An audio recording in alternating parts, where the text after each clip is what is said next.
What I said? June. Is it ready for? High day. Yeah. No, every time I want to show up for a guest, I do a faux pas. It never fails. Have you noticed that? I do something, but. Okay, welcome our guest, but it is, May 14th. TA Ren, can you please call the roll? Yeah, Mayor Linda Monroe, Here. Councilwoman Amanda Anderson, Here. Councilmember Anita Anderson, Here. Councilmember, Mayor Pro Tem Chu, Here. Councilmember Ford, Here. Councilman James Conway, Councilmember Williams, TA here, Chief of Staff, Chief of Police, I'm not here. Labor Services Manager, Mr. Gibson. Here. Okay, I'm sure you're not here, town clerk, not here. And PSA manager. Yeah, okay. Okay, we're done. Good, Yep. all right. So I would ask everyone to do a silent prayer, please, a 1-minute prayer, please.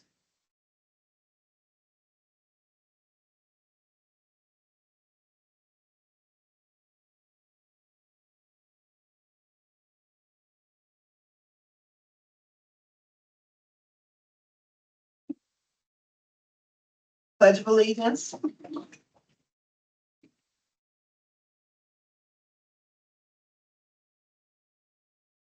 Pledge allegiance to the flag of the United States of America and to the republic for which it stands, one nation, under God, indivisible, with liberty and justice for all.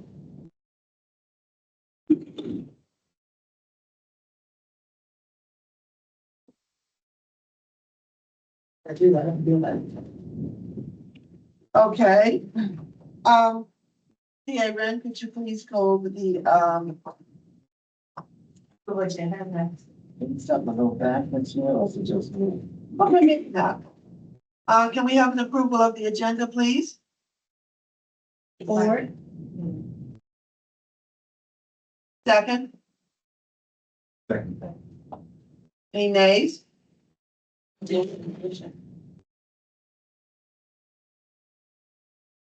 Okay, I have the floor, Mayor. yes, ma'am. Mayor and Council, announcements. Correct. That's a correct. The staff addition, are there any other nays? Okay, so I'll say the ayes have it at this point. Okay, thank you. Thank you for that reminder, Councilman Ford. So where we are now is we're going to do the meeting rules.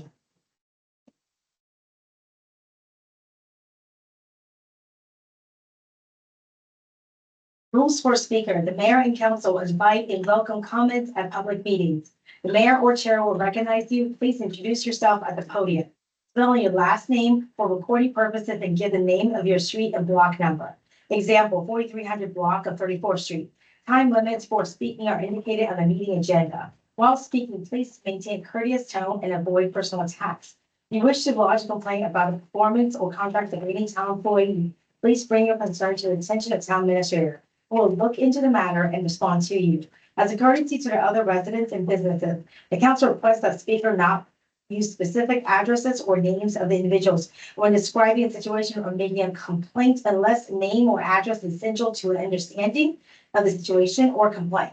Noting block is preferred over specific address, code enforcement, and public safety issues should be brought to the attention of the appropriate department. Thank you. You. Next thing on the agenda is the public comments. Do we have any public comments? Yes, have Rhonda Akers raised her hand. One moment. You have to unmute yourself. There Good you go. evening, Mayor and Council. Can you hear Former me? Councilmember Akers, can you hear us? I can hear you, yeah. Can you hear me? Hello? Hello? Can you hear me? Hello? For some reason, Yeah, Okay, okay. moving, but I think, Hello, There she Yes, is. ma'am. Okay. Mayor and Council, can you hear me? yes, Hello? we can Yes. hear you. Oh, you can hear me? Okay, okay. Good evening, Mayor and Council. I was looking at, the, newsletter, and I see where we having, the tree planting. My question is for, I guess it was Councilwoman Ford, project.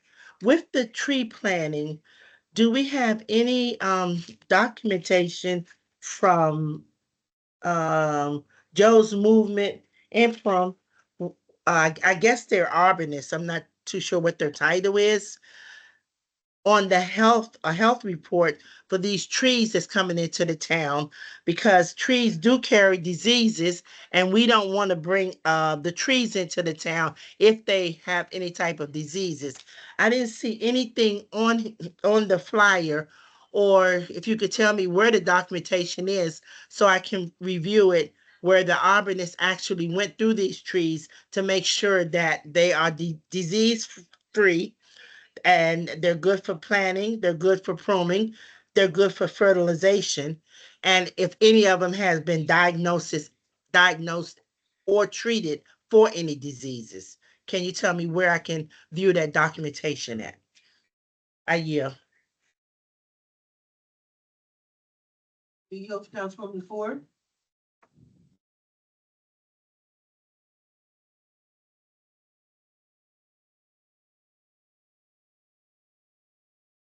I can't hear Councilwoman Ford.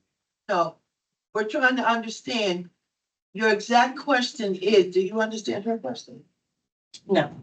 What is You know- your exact question? My question is, where is the documentation from Joe's movement Imprim for the, I guess they're called arborists. I don't know what their title is, but where's the report about the trees not having diseases? We don't want to bring trees into the town, and these trees may have diseases because plants do have diseases. So I need to know for health, where's the health report from that company?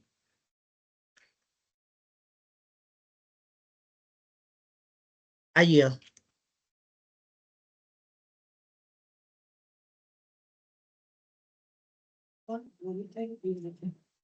Sure. Greetings. Thank you, former Councilmember Akers, for your concern. TA can get that information for you. Would you please send an email to our TA administrator, and she can get you that information. Also, maybe if we still have the reports from former trees, well, from previous trees that have been planted in the town over the last couple of years, we may have that same report. I'm not sure if we've ever received a report as such, even during the last administration, but we can surely inquire if there is a report that we can provide to you. Thank you. I yield. Thank you, Councilwoman Ford. But with the previous trees that we had, they were done through our Neighborhood Services Director, Venus Drummond, and she did provide us with a health report on those trees. So the only reason why I was asking, because the company is bringing them in, they should have given the town the whole description along with the health reasons of these trees. So I will make sure that I send the TA an email requiring the information. And I yield the floor. Thank you. Okay, so just for another clarification, I do have information from Joe's Emporium. They will be taking care of the trees for more than 2 years after the fact of basically, planting it. So they'll be making sure that there's nothing wrong with it. If there's any issues or problems I have on the MOU, they're going to take care of it. So I'm pretty confident they're not going to give us these trees. If they are, they're going to be responsible and liable in terms of like taking care of it or remedying the situation. But I'm happy to provide you with additional information and get that additional information to you. But I just wanted to let you know, I do have an MOU that said they will take care of the tree for 2 years after after the date of plantation or planting. And then if there's any issues and problems, they will basically be on hand to take care of it. That would include if the trees are diseased. Thank you, TA. No I do problem. have- I just want to make sure. I understand your concern. And it's a valid one. Thank you. Just want to make sure. In a resolution. Did I sign the MOU? No, it's waiting for you to sign. It's Oh, signed by their executive director. It's waiting I've for you never to sign. signed it, No, not yet. but we've never viewed the MOU. Well, because it just came in. Came. Yeah, that's Okay, right. because I'm trying to. Because you all did the what I'm saying resolution. here. Yeah, you all, So with the resolution we signed, didn't we? yes, The you resolution? did. We did. We did the resolution, yeah. so there was no proposal, nor was there an MOU attached to that resolution. Councilwoman Ford? Is that what I'm trying to understand? So I didn't know what she's asking. Yes, So we don't, but We have we're a getting the resolution. guidance. yes, we have a Okay. resolution. Right. Okay, all right. Are you, Ms. Akers, former Councilwoman Akers, are we good? Sort of, kind of, I think the TA was saying that what they're gonna do with the trees once they put them here. But my issue is not once they put them here, it's before they put them here. And the reason why I say that, because there was some trees that came in with Venus Drummond, that these trees had diseases and they affected resident Miss Penn, they affected her tree, and she had to pay like $5,000 to have her tree cut down because of the trees that the town had planted beside hers was the one that had disease to it. So to eliminate that problem again, I'm asking up front, have these trees been health-wise given the green light for healthy trees? It's not putting them up here, then they have disease and then you come and treat it. No. That's how disease is spread. So that I understand what you were talking about, TA Ren, but I'm talking about before they get here, I need to see the report on the description of it and the health of the trees. Noted, and I'll make sure I get that to you. We'll find out the answer for you. Thank you. Thank you. No, you would get it to the council first, Yeah, of course. until we can see what it says. Okay, all right, thank you. Anything else? I yield, thank you. Yes, ma'am. Any other questions? You good, Miss Jessica? Oh, Mm, no I have other. a question. Deborah. Is there a map or something of the town of Capitol Heights? Because some people have addresses of Capitol Heights, but they're not in this area of town of Capitol Heights. So is there a map or a grid of this town of Capitol Heights? It's very confusing because at the border, it's the town, then it's the town of Capitol Heights. Across the street is 3 houses that are in Capitol Heights, other 3 over there in the town of Capitol Heights. They face each other. One, give me next door, Capitol Heights, but you're in the town. I understand. So, Mr. Gibson, can you have a little light on that? Yes, yes, we do have that. I do. Okay. Yes. Okay, Councilman Anita? Also, you can tell you're in this town because we have the street signs, the names on the Stay street. there. Yes. When you see the green, that's the county. Good point. Okay, so are we good? You look like you want to say something, Mike? Did you want to say something about that? You can also tell we have distinct markers. The trash can is not brown, it ain't ours. So, yeah, if it's not brown, it's not ours. So if you see a black trash can, it's not ours.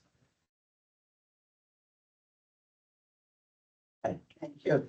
Approval, acknowledgement of the minutes? Councilwoman Ford? Yes, ma'am. Thank you. We did receive the minutes. Thank you so much, TA, for providing the minutes. In reviewing the minutes, I did send an email to mayor and council about there being some inconsistencies in the minutes. I do see that we did add some things, but there are still some inconsistencies. Also, I did request to have a link provided to mayor and council when we need to review minutes, just to refresh our memory and to ensure that what's in the minutes are accurate and consistent. If the mayor and council could please be sent a link of where our minutes are, and if it can be confirmed whether or not our video meetings are uploaded immediately after our meetings. If not, I would like to recommend that the videos be uploaded to the website so that our residents are able to see, especially those that are not able to come to the meeting. I'm sure they would like to know how the town is running and what's happening with their tax dollars and decisions that the mayor and council are making. So I ask that we please upload the video to the website, and if a link can be provided to the mayor and council. With that said, I would like to have the minutes redone because they are, like I said, doesn't have some information and inconsistent, the information that's on there. So I am not in support of the minutes. Okay, Here. yes, ma'am. Is there any motion on the floor to approve the minutes? Yes, ma'am. I like to make a motion to approve the minutes with the corrections. Some councilman says. Okay, we got two things. Hers is a correction, understandable, but what she said would have to be put in the form of a motion and voted on for the entire council to do henceforth what she's asking to be done, not just for these, but the video and everything else. So is there a motion on the floor to approve because she got two different things. Is there a motion on the floor to approve the minutes with Councilman Ford saying there needs some corrections? That's what's on the floor.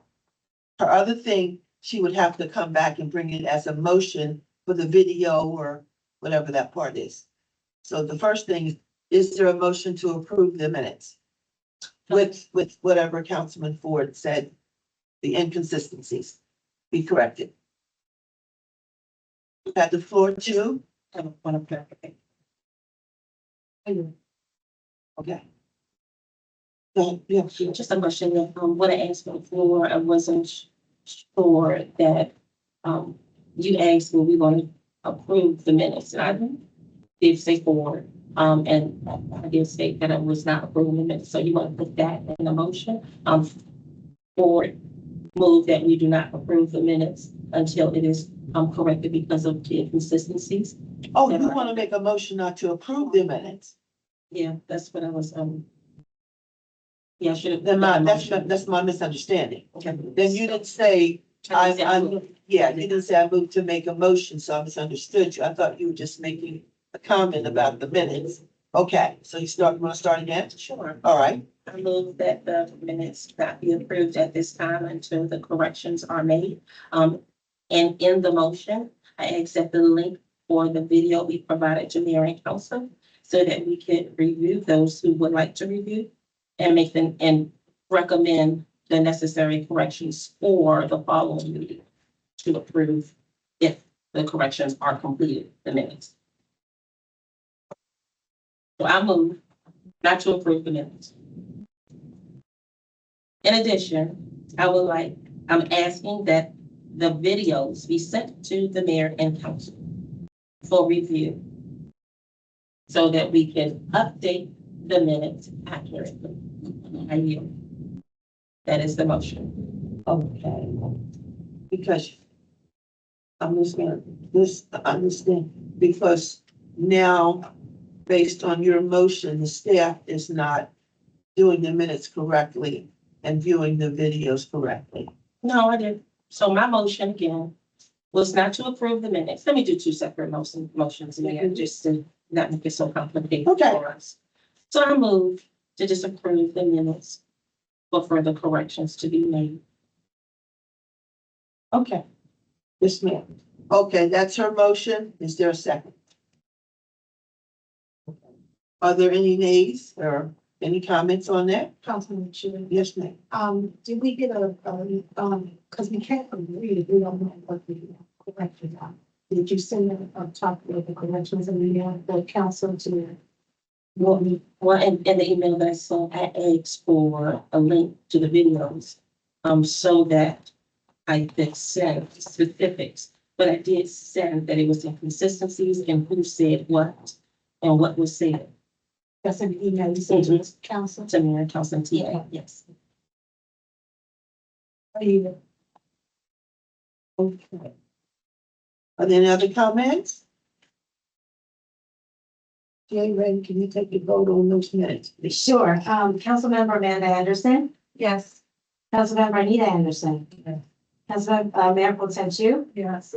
Councilmember Ford. Yes. Councilmember Williams. Yes. Councilmember James. All ayes, no nays. Motion approved. And so the second motion, Mayor, do I have the floor? I move that the meeting, the videos for our meetings be immediately uploaded to our website for viewing. And if we are having a work session, the exception is if we're having a work session afterwards, then it would be by close of business the following day. Thank you. Did I say a closed session?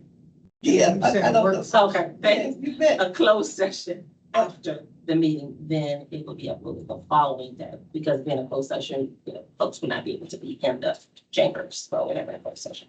But a closed session would not be in the form of a video. You want a summary, post it. Is that what you're saying? Well, actually, I'm saying for the public session, let me make myself clear, for the public sessions and our work sessions, I would like those videos immediately Got you, uploaded. but then you With got the to move up with the closed session part, so delete that one. But with the, okay, You got me, that's fine. okay, But All right. even with this, I was trying to give up a little room for our staff, because if we have a closed session, then they wouldn't be in the chambers to come in. okay. And so then it would be by the close of business the following day. Yeah, can I respond to that? Yeah.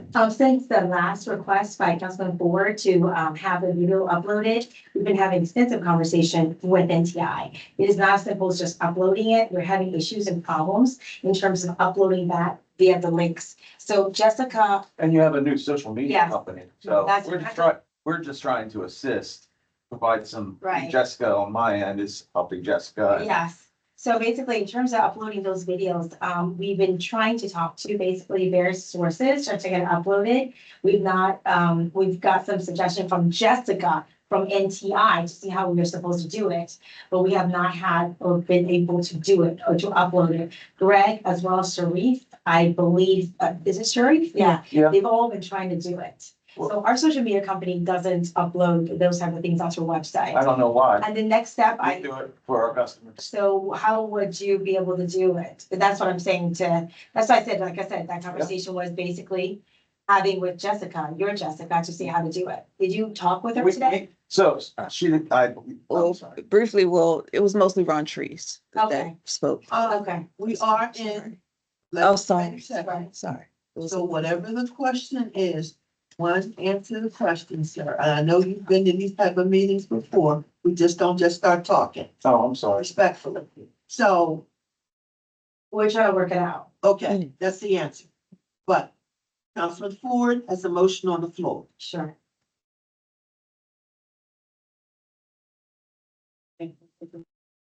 Oh, yeah, well, comments, yeah. Mhm. No, give someone else the floor. I'll come back. Oh, okay. Someone has the second language. Second, she did, she said it all. She did. She's I like, didn't. person. That's the second. Oh, Lord, you know, so it's, okay, I second. Councilman Nita, a second her motion. Before I open the floor, you wanna say something? Just wanted to address that, just want to know if anyone contacted Teams support. I'm pretty sure that, did you guys contact team support? Yes, Greg did. Greg did attempt to contact team support, so that's still being worked out.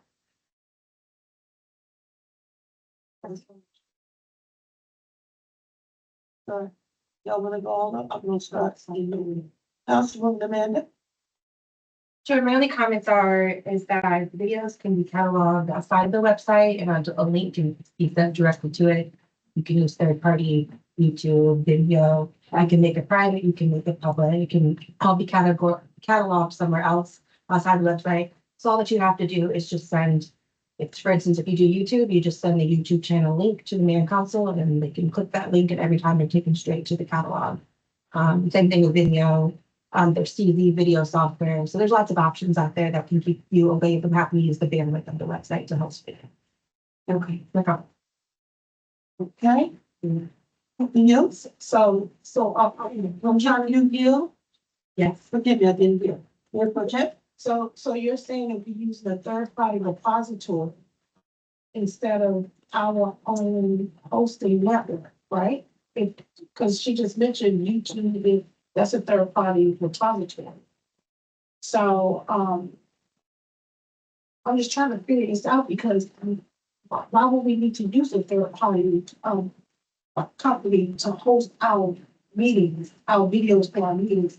I think before we go into the, realm, I think we may want to just exhaust all means in terms of doing our due diligence and trying to find a way to upload it on our website before we go into a third party vendor. But I just, I don't know. I don't know if it's because of our website. Do we need to increase the bandwidth, or is it the website because of the coding or HTML in the background that's preventing it from being hosted? I don't know. So I'm just trying to figure out why can't we just use our own website instead of using our hosted website? I knew. Okay. All right, so, okay, okay. No comments. Okay, let's put it, Councilmember Amanda? yes, me. I just wanted to reply to some of Councilman Chu's comments.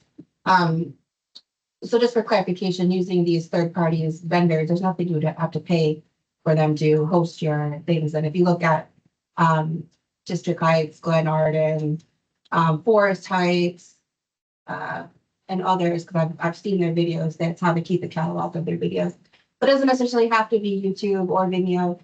It can even be through Civic Plus itself. Either way, the website doesn't have, you would have to purchase like extra bandwidth to host it in the site. But right now, I'm assuming it's kept under Civic Plus and their filing system. And so when you go there, you should be able to upload it. But my recommendation would be to contact Civic Plus first, if you haven't already. And then if they're not able to find a solution, which they should, because that's what they specialize in municipal websites, then the third parties are other options. And it's extremely common for businesses, municipalities, nonprofits to host their videos in those catalogs. Right there. Okay. Oh, we did comment, actually, Greg actually contacted Civic Plus. They weren't able to assist us. That's why we reached out to Jessica. And Jessica actually said exactly the same things you did. Use YouTube to host it and basically upload the information and click on a link to basically correspond to it. I think we're gonna work on that to get it up. So it's our effort to get it up as soon as possible. Okay. Can we put, yeah, no, but what I'm gonna say, I'll just wait until I do my 5 minute thing on how we conduct our meetings. Okay? And one of the main thing is, one of the things with the meetings is, I brought 2 Robert's Rules of Order, so they can double check everything I say, go online, doesn't matter. You stick to the subject. You stick to the subject. You stick to time constraints. That's how you get your meeting done on time. So on the table is a motion. The comments are only on the motion. I understand that there may be reasons why we can't do it fast or whatever, and that can be discussed respectfully with Councilwoman Ford after the fact. But for now, we're only dealing with the motion. So now, call the motion, please, to vote. Councilmember Amanda Anderson, Yes. Councilmember Anita Anderson, Yes. Mayor Pro Tem Chu, Yes. Councilmember Ford, Yes. Councilmember James, Yeah. Councilmember Williams. Yes. All ayes, no nays. Approved. Okay. I'm hopeful this will help us with our meetings, at least our minutes, which we continue to have problems with. I hope all of this will help. From clarification, I just have a question. Okay, so go back because the agenda. Just so that we'll be able to find things for my entrances for these names here. I forgot to mention that for the agenda. For the resolutions, make sure it's for the resolution, so when it's time to go back for the record, it'll have the correct information on our. Oh, because it was not actually, Yeah, got you. and I Okay. forgot to mention. Can you, include, it doesn't have to be, It's 11 and 12. yeah, I see what she's saying. I Yeah. see what she's Yeah. saying. A motion was made, but, that would not be on the minutes. The motion was made during the time of the public meeting. So Councilman Ford is correct in that she wants it noted in the minutes, but it's not, you don't have to put it on the agenda. However she wants to put it, but it's not part of the agenda. She put it on there as part of the discussion on the minutes, correct? So just when I flip around, Mhm. just to make sure I'm understanding. And we're on the same page. For our agenda, just making sure that we have the proper title and resolution number so that Okay. when we reference in our records, so we can look at it and say it was done in a public meeting and it will be cited correctly. I'll accept that. Go ahead. Can you repeat it to us? Sure. I move that we update agenda item 11 and 12 with the resolution title and number.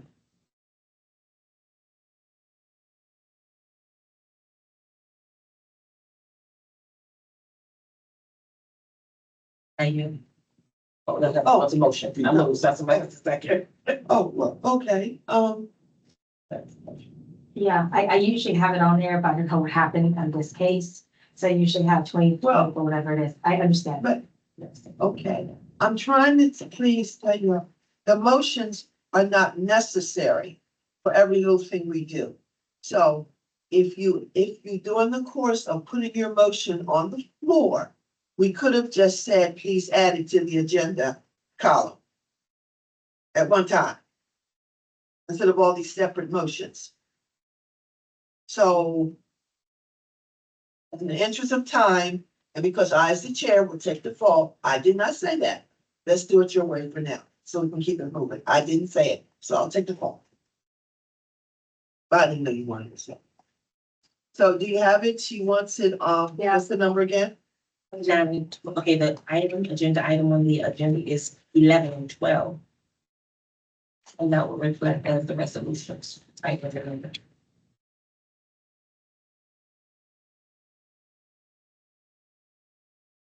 Councilwoman Chu. Yes, we call. Thank you. No, yeah, so all she just, She just made a comment, which we do not have to put in the form of a motion. It's just a comment to put it in there, so everybody's agrees, okay? So how do I say it? How would everybody agree with the motion? We can agree. I'm going to Robert's rule. Everything does not have to be done as a motion. It can be done as an agreement with the council. You know, we decide we're all gonna wear red shoes. We don't want to put a motion and we're all gonna have to wear red shoes. We just agree we're all gonna wear red shoes. So if the way you wanted it, I understand that you wanted it more official. It could have been put in the original motion that she wanted it put in as 11 and 12. Uh-huh. so I'm just trying to get an understanding. So what Councilmember Ford is just stating, she has two resolutions on the agenda.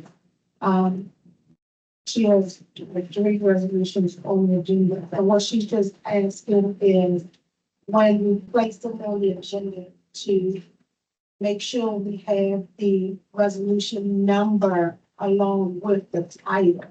So if we ever have to refer back to the agenda, it'll tell us what meeting we spoke on the resolution. It'll have that resolution information. Is that correct? That's Okay. Are you? You good?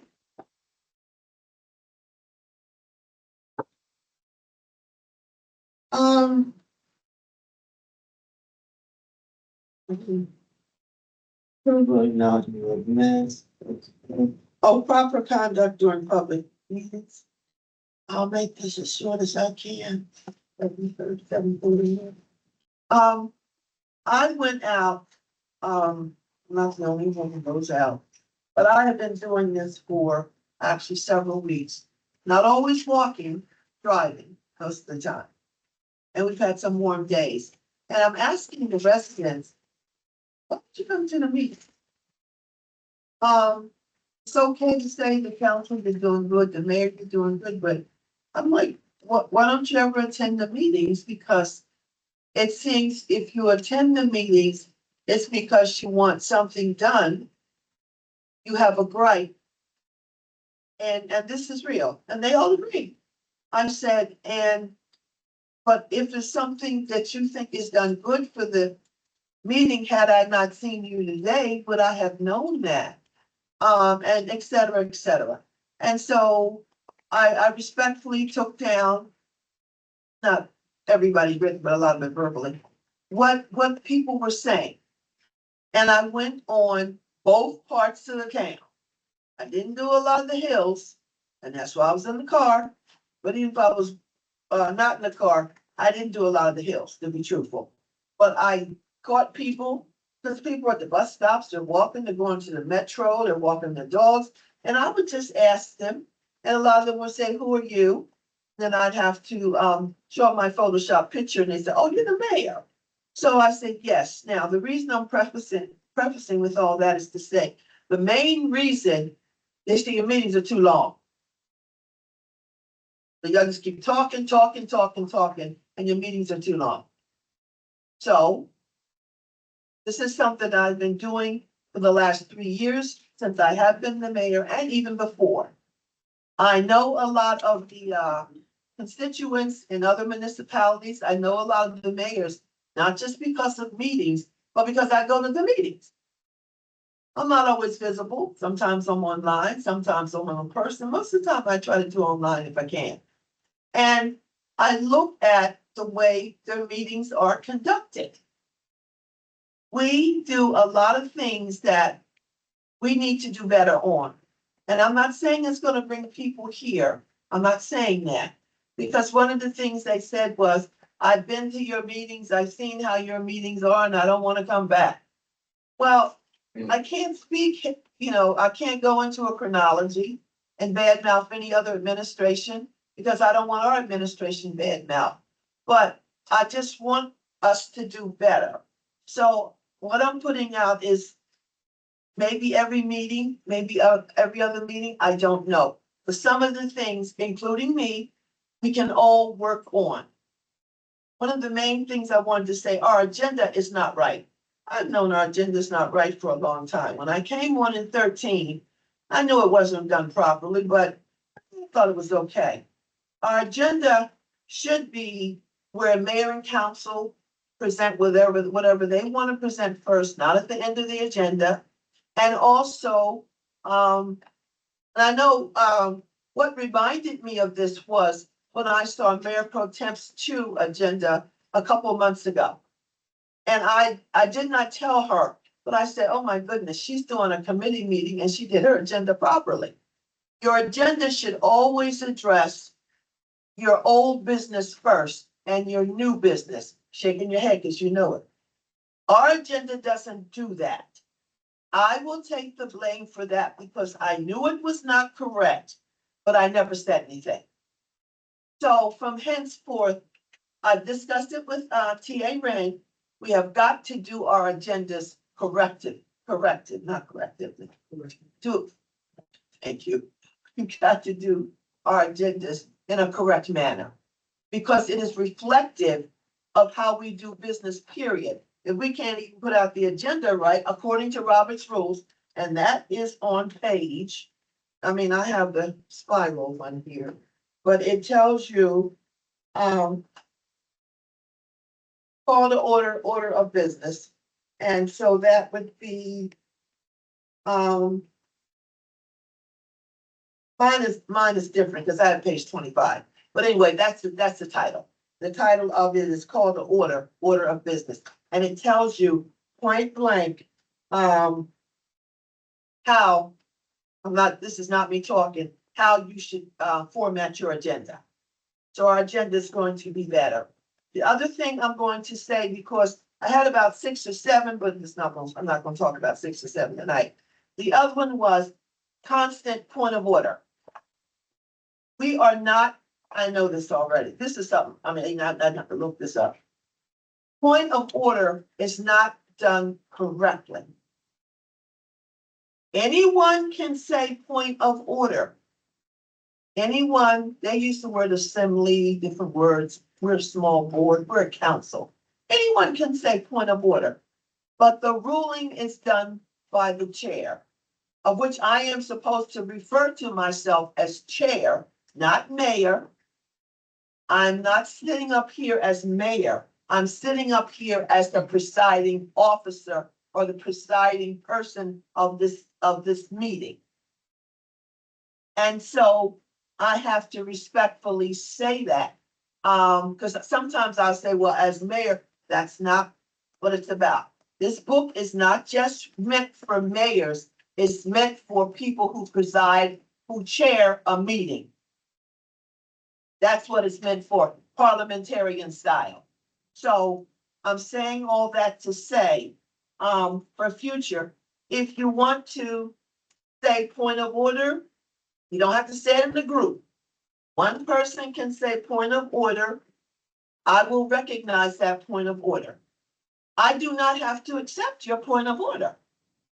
And that's something, what we do now is one person says point of order and that's it. And everybody just says, okay, that's point of order. Let's stop it. Let's do it. Read it. If you want to do a point of order, I make the ruling as the chair, not the mayor, as the chair. If you don't agree with me, the assembly can overrule. You can overrule me, but you got to get majority votes to overrule, of course. So I'm just trying to bring a few little things here. Another little thing is conduct. And I can speak about that later on length of times that we talk, is things like that. If most of the time when you say point of order, it's because somebody is not following the proper decorum. Instead of us saying point of order because this one then got a hissy fit, I'm putting myself in all this. This one then got a hissy fit, and now everybody talking all over. That's not the reason you call point of order. You call point of order because one person is disrespecting the person who has the floor. If I have the floor, you don't disrespect me and talk over me. If Councilwoman Ford has the floor, you don't disrespect her and talk over her. If Mayor Pro Tem, Councilwoman Anita Williams, James, it doesn't matter. You don't overtalk your colleagues. That's when you call point of order. The other stuff is decorum. That really is not point of order. That is against our code of conduct. If any of us get up here and act a fool, we're all legislators, things happen in life. That is really not point of order. It's when you are doing things that are against how you run your meetings. Using profanity. I'm just, whatever, using somebody's name when it shouldn't be. Saying mean-spirited things. That's a point of order. But if you got two people having a hissy fit, then what we need to do is call them on their conduct. Stop the meeting, call them on their conduct. So I have more for in the future, but I'm going to stop on mine a little bit. Are there any other comments on what I just said?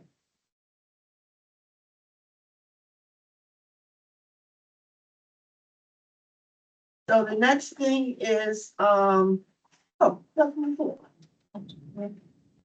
Ready? Did I mess up? Oh, No, I should. see, Oh, Mike, I messed up there. Call me on my code of conduct. No, seriously. Mr. Matt, you got the floor. Okay. I didn't prompt the conduct speech. No. I'm not that familiar with these meetings, but I'm happy to be here. This is just a thing on, yes, right. Just a reference to follow along, and you can reference it later. Okay. That's the And then, oh, next one, thank you. Mayor, council, thank you. Good evening. Thank you for having me. Matt Deskin with Now Technologies. We've been servicing the town for over 10 years now as the dedicated managed service provider in IT. I wanted to have this meeting or present some new services for the new fiscal year. I'm meeting with all of our towns. We're servicing 8 municipalities throughout Prince George's County. And coming into the new year, we came up with new service plans. So that is the purpose for this. And it's really more so a presentation of what services you have now with NTI and what we're recommending that you have, and, you know, we onboard in the new fiscal year starting July 1st. So on this first page of the printout I gave everyone, it talks about our services on the support side. These services are already part of your service contract with NTI. There's some new features like vulnerability scanning and our 24/7 network operations center that was added last year. These services have just been wrapped up and added as added value for our contract customers. There's nothing changing outside of the support. You're going to remain with unlimited support, unless there was a change on the type of service contract, and we'll get into that a little bit in a minute. And I know I have a strict 20 minutes here, so the second page is really where the service plans come in. I want to focus first on endpoint protection. Right now, the town has antivirus with NTI on every system. Okay. Antivirus, you can, you all know what antivirus is, but there's a little description there on that page. Last year, we also added endpoint detection and response for most of our customers that wanted it. It ended up being a line item on every invoice. The town of Capitol Heights doesn't have the EDR. Ransomware detection. That, as described there, is proactive service that and for any managed devices, it detects and notifies us and of any ransomware on systems. The fourth item here is our managed security operations center, which oversees all of those top 3 services, and then every morning notifies us, my team. I get on at 6:30 every morning. I give a rundown to my team while they're still getting ready for work in the morning. I have a kind of a briefing. This is what happened overnight, or this is what happened over the weekend. That's all coming from our NOC and our SOC services. So that's something that we added to the endpoint protection bundle as well. The fifth item in endpoint protection is endpoint backup. We're talking about backing up every computer, every PC, every workstation, laptop, desktop is getting backed up with endpoint protection now. Why is that important? Because we can back up all the information on your server. Now everything's in the cloud. What if somebody's saving project files or anything they're working on? It might be critical to the town directly on their C drive, because it's convenient for them to take their laptop home with them, or you're working from home, whatever the case might be. You're saving it out of convenience somewhere locally on your computer. That's why we're backing up, because we ran into situations in recent years where instead of using SharePoint, the town would just cut over to SharePoint in OneDrive. But instead of saving things where they are being backed up, it's human error. It's going to happen. It's kind of inevitable. That's why we want to back up, because in years past, we've had situations, not with the town, but with other customers where we lost information that we couldn't recover because staff, anyone, whoever it was saving in the wrong location. Next item here is Threat Locker, which is Zero Trust Architecture. In the current climate with cybersecurity the way it is, we find it important to have a, denied by default, so to speak. It's written in there. Denied by default means anything that isn't approved to run on the town systems will not run. We obviously allow everything that we've gone through and handled with an audit review. Applications have all been trusted, but outside of that, if someone were to click on a link and on a website, it's trying to install some ransomware in the background, it's gonna stop it from running. That's a fail safe. And multi-factor authentication, a lot of you are familiar with it, most websites, even your Microsoft accounts, they all have multi-factor authentication, but that is all part of the endpoint protection bundle. I'll come back to that later when we talk about the contract.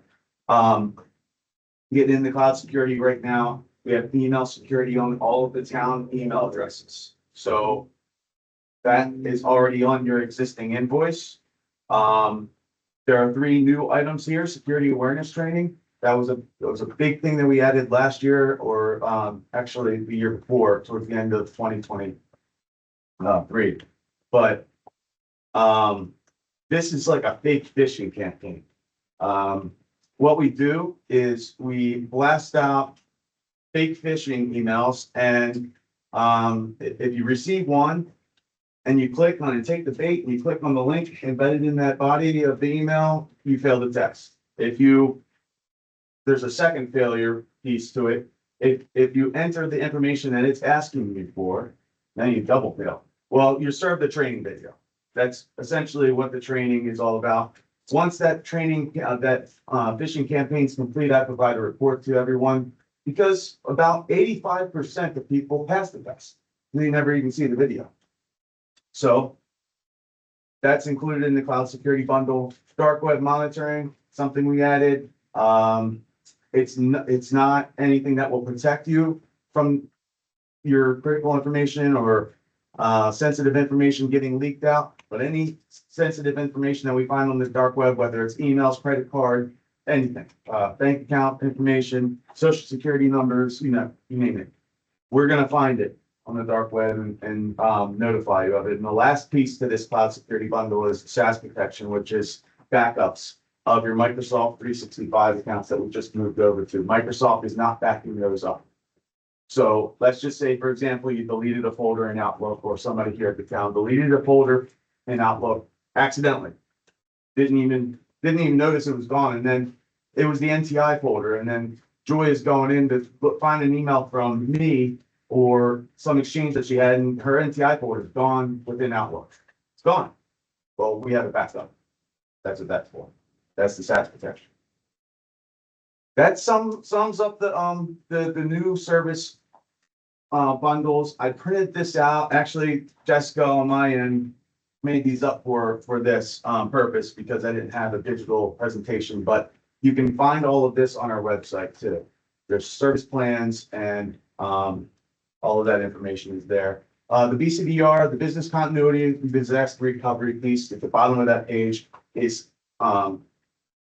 backups of servers. So the server that we're currently getting away from here, in that rack back there, the rack enclosure in the community room, that is being backed up with the business continuity and disaster recovery. The third piece to this here is, the third page is our add-ons. And I'm only going to bring up one, and that's right at the top here, the web services. The reason, and again, I apologize for chiming in when Joy brought up working with Jessica and the social media stuff. We're not providing any social media or web services to the town right now. But she asked, and I said, Jessica, help out, provide some information, any advice you can give them. Turns out the town has a contract or service with another social media company that I'm not aware of. So happy to help or give any kind of advice, but we really don't have, our hands are kind of tied, so we can't help out. But in the future, if ever wanted to get away from and talk to us about our web services, there you go. That bundle right there, the web services for $159 a month is not included in any of the services right now. I'm pretty close to timing out here, but any questions from anybody about any of the new services that I mentioned? That's pretty much it. As far as the services go, I just wanted to respect your time. Oh, you have a few more, because they're all up on the floor. I'll open the floor for the council, there's questions, but I want to say anything else. Well, if I have a little more time, then I just wanted to mention, our service plans and the way we price out our contracts. So in the past, and I'll use your invoice for, as an example, and no one can see this, it's just a visual way for myself. Your managed service contract was just for support in the past, so that was a line item on the invoice. And the new fiscal year is gonna look different, most likely, because you're gonna pick a plan that includes everything. Then there are multiple line items with the business continuity, and then the email protection, antivirus. All of those items, all of those services were always another line item. If you wanted to add security awareness training, we could do that. That would be another line item. What we've done and what I've done for all of our commercial clients, and now with all the towns, everyone's signing up with the pro services contract, which is a comprehensive package deal that is fixed every month. There's no, why is this number going up? Why is that number going down? Confusion of invoicing and back and forth with us. We're trying to simplify things, but also provide the town with all of the recommended services that we have to offer. And if you decide that it's not within the budget and you can't agree to on the cost for all of the services, we come up with a special one. Right? So I have maybe a handful of customers out of 55-ish that are that maybe a handful or less that have a special, like, tailor-made contract. Most, and everyone else just has, we want everything, Matt, give us the pro services plan, done. So that's what I'm gonna recommend for the town, but again, the reason why I'm here now and not waiting until I run into you at the MML conference this summer, it's too late at that point. You've already approved the budget, it's done. So, that's why I'm bringing it up now, and then, TA Rent, Joy, she'll get the contract over to everyone. Now I'll just yield to your questions and go from there. I think I'm.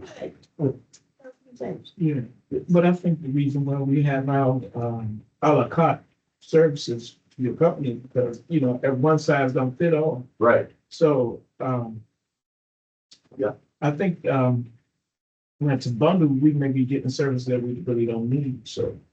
Which one of those services that I presented do you think that you don't need? I haven't really gone through it right now, Okay. yeah. So, But none of them stood out like we don't right, need. no, nothing Gotcha. stood out to me, yeah, because it looked like everything that you, presented, we need. Yeah, Yes, I would agree. And they all work together. right.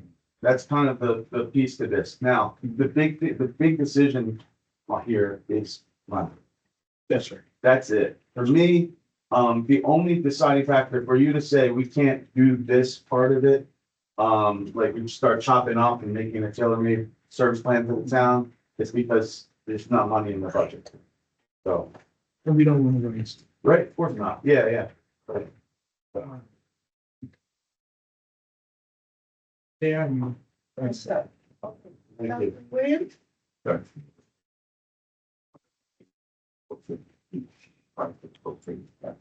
That is.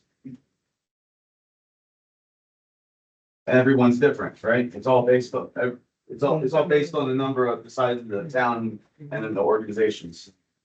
6,000 even, $6,000 monthly rate.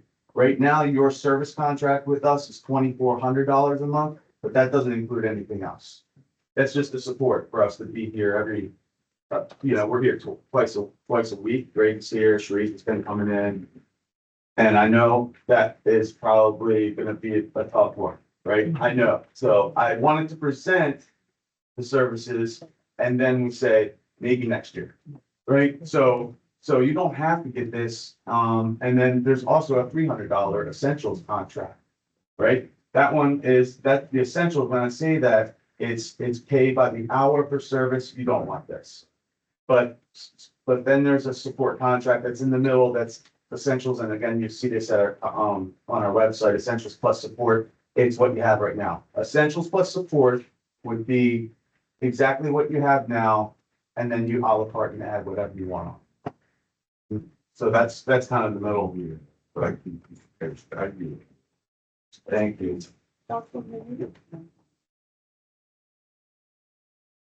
Yes, I would like for maybe another meeting, maybe a work session or something. We Sure. come in with our contract and you like compare what we actually pay for $21 a month and all this right here. So if you can, just looking at this, and I'm looking at our contract, what don't we have on here? This contract we just. Sure, good question. Yeah. What don't you have is it's more like what do you have? So you have unlimited support with us right now. You have, the backups of the server, which is the BCBR, backing up the server. Okay, so tell me what's on here. Yeah. So I can mark it off. Okay, that bottom one on that Okay. second page, the business continuity, Okay, you have that. we have that. That's one service. Mhm. You have, email protection on this page. It's the checkpoint HEC, that's Harmony, email and collaboration. It's right under the words cloud security, kind of in the middle of that page. You have that. Okay, we got That's one protecting your mailboxes. Checkpoint HEC, you said? Yeah, that stands for Harmony and, Harmony Email and Collaboration. It's the security, it's what stops you from getting spam and phishing. And nothing's foolproof, but it's a really good service that protects your mailboxes. You have that one, and the last thing you have is antivirus, which is at the top of this page.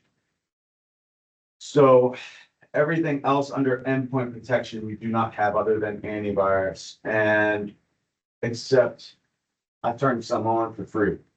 Because there's some that yeah, Thank you. yeah, because what happened was when the new year rolled around, even though you're not paying for it, I wanted the towns, and I say you and other municipalities that we're servicing, I wanted them to have it. I couldn't, we couldn't start selling it because it wasn't in the budget for the new year, for the new fiscal year. So now I'm at this point where, I just turned on some of them, like the EDR and the ransomware detection. It helps us help you, and I just wanted to make sure that we were doing whatever we could to kind of protect our customers. But everything else you don't have under endpoint protection, and the three items under cloud security you don't have. You don't have the security awareness training, you don't have the dark web monitoring, and you don't have backups of your mailboxes right now. And when I say mailboxes, your Microsoft 365, including your SharePoint shares, Sharif, just from my team, just moved everyone over, to that.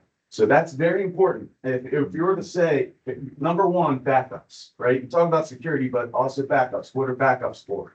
What do you get ransomware? How do you recover from ransomware? Backups. You don't have backups, it's gone. You guys have to pay the ransom, or you just say, well, it's gone. Sometimes you pay ransom and you still don't get your stuff. So that's the scary part. Number one in my book, that's why I say backups. Everything else, when you talk about security, is just services that help you and help protect you. But just in response to your question also, or maybe someone's question is, we spend on average, it goes back 9 months, actually, I just ran this 38 hours per month supporting the town. And I think that's probably news to most of you. Like, why? Why 38 hours? Well, that's what we're doing. We're here every Tuesday and Thursday. It was a mix of like Thursdays and Fridays. It became really difficult to manage the schedule, and Joy was like, can we get just static like Thursdays? So, Greg is usually here. Others have gotten involved, such as Sharif and James, on certain things. Everyone kind of wears multiple hats over here. And the last piece, I know 6,000 is a lot, but it's something to consider. And I suggested to Joy, shop it around. Have other presentations from your other MSPs in the area, whoever you want to come and talk to the other towns. We have 8 of them, but talk to Forest Lake Heights or some other town that you're familiar with, and see who their MSPs are and get a presentation from them and see what it costs. Again, I know it's only what you have in your budget and what you can improve for this coming fiscal year, but you have to compare and see what service plans are available to you from other MSPs, because what we're doing is trying to check all the boxes. And if it's not in the cards for a contract year, then we start chopping things off and get whatever you can get. But I did want to mention that is what we've been providing. And these are all kind of new, what we're recommending to add. Yeah, because I don't quite understand. I don't quite understand. So we just have 3 things and we're gonna pay $24 a month? No, actually more than 2,400. The 2,400 is a fixed rate on just support. That's only what that is, the unlimited support. When you have a problem, either remote support, that's what's on this first page with support services. All of this is what you've gotten. Pretty much I added some services. We added some services like vulnerability scanning, like I mentioned, but this is what you get. This first page is took the 2,400 a month. And then the other items that you are on your invoice are separate, such as the backups for the server, the email protection, the antivirus. This all adds up to a little over 2,900 No, a month. I signed, Councilman Ford and I both signed check.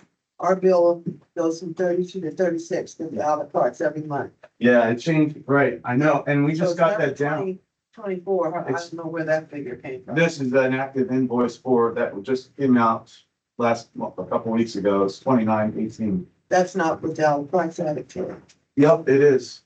You know why it changed? Yeah, Because we didn't know that you had all these old accounts, so we we went. told your people. I was Right, here the yeah, day, exactly. We don't know who works here and who and we doesn't. said $10,000 to serve, excuse me, Councilman Ford, to service our server that we've been trying to ask to move that antiquated server out for years, actually. And you want $10,000 to do that is insane. And so what happened, the young men said, but you have so all these things. I said, no, we don't. We don't have all those people that have lines. And he went and we could not believe. Now, remember, we're paying for these services, that he was able to remove all of those names or accounts that we had told countless people from your staff that no longer are here. Even my name gets bounced back, and I know, and I really adore Greg. But I have told Greg, I don't know how many times, please remove that. And it doesn't get done. He says he can't do it. I said, that's not true. The same way the other gentleman deleted up the other names. Okay. You got it, Councilman Ford. So yeah, we'll make a separate meeting, a work session, so we can definitely talk about some of the services. Sure. Thank you.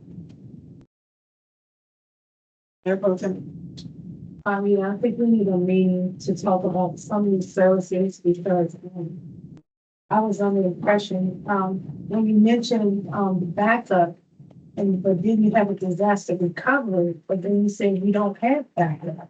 So what are you backing up under disaster recovery? Good question. So, Yeah, we're backing up the server that's here that, we're just talking about decommissioning and I do have a comment on that, but we're backing up the server. Since we moved to the cloud, we're not backing up your computers. So we're proposing to back up every workstation, every PC. We're not backing up the PCs right now. That's a separate service. And also backing up your mailboxes with Microsoft right now. There's no backups of that. Microsoft isn't backing them up. We're not backing them up. You have backups. You have the business continuity, disaster and recovery piece that backs up your server. If that were to catch fire or it just crashed, we could spin up a virtual machine of it. We just did this in case, there was a great case study. This happened a couple of weeks ago to one of our customers. The server crashed and we spun up a virtual instance of it. So they were up and running within hours as opposed to having to rebuild a server and then restore data from backups. So that's what you have right now, backups of the server that we are getting rid of. We're getting that is getting, so that rack enclosure that's been sitting there taking up space. And I know that this has been a comment, this has been a request for years, but the $10,000 that you referenced, Mayor, was for the project, the Microsoft 365 migration, yes, we talked about removing the server, but we had to move you to Microsoft 365 first before we could do that, because we had services on the server here that we had to move away from. So I thought we was already on Office 365. you are now, So we were already on Office 365. just email. So we paid for a complete migration when we was halfway there. You had mailboxes, you just had email with Microsoft 365, that's right. And now you're on SharePoint. This is what we talked about before even the project kicked off. I think we got, it was October last year when we got approval on that. So our Office 365 that we have right now in the mail in Microsoft, we're not on AWS? No, you are Microsoft.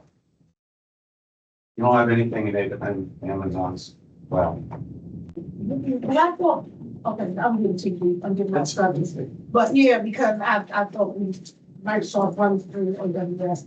Okay, so I just think we need to sit down and really understand the services that we need and the services that we have and the services that we, like I said, need, because right now I feel like what you're saying, we're kind of like at a bare bones and we're kind of open to vulnerability right now. And it's we're doing, like I said, to Council, James.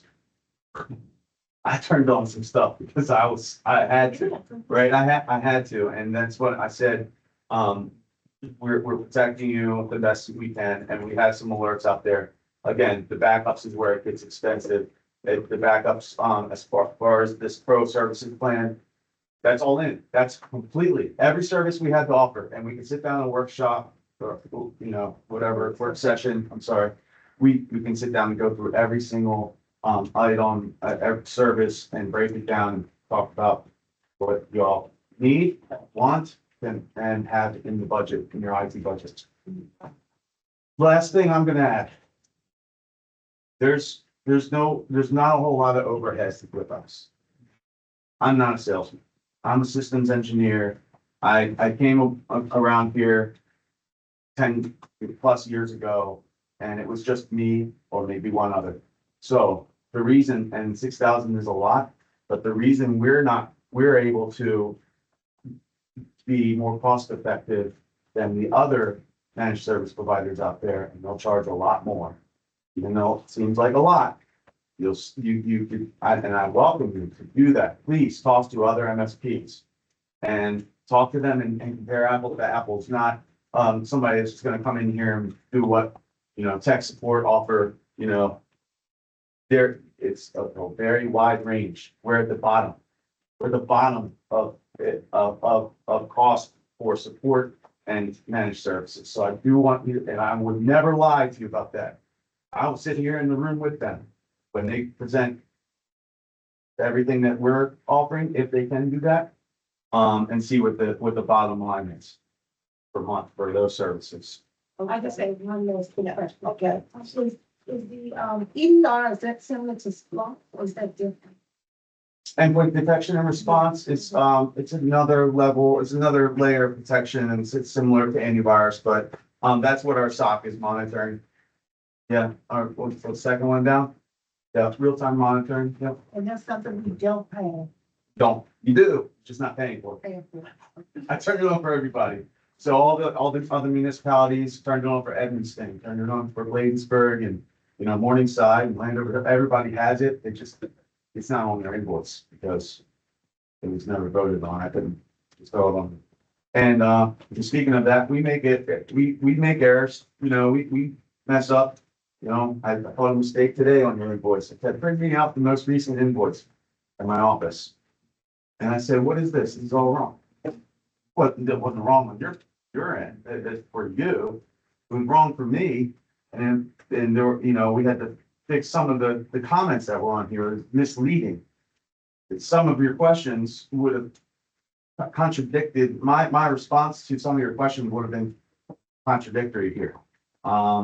So anyway, we make mistakes, it's human error on everything. And the last thing I want to say about that is we really appreciate everyone's patience when we do make a mistake, and we'll fix it, but they can get kind of frustrating.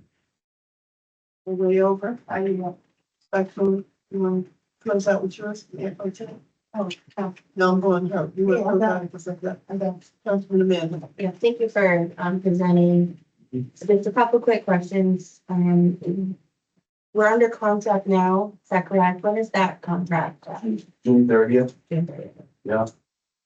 This one that I'm proposing, it would be, for July 1st, 2025 to June 30th, 2026.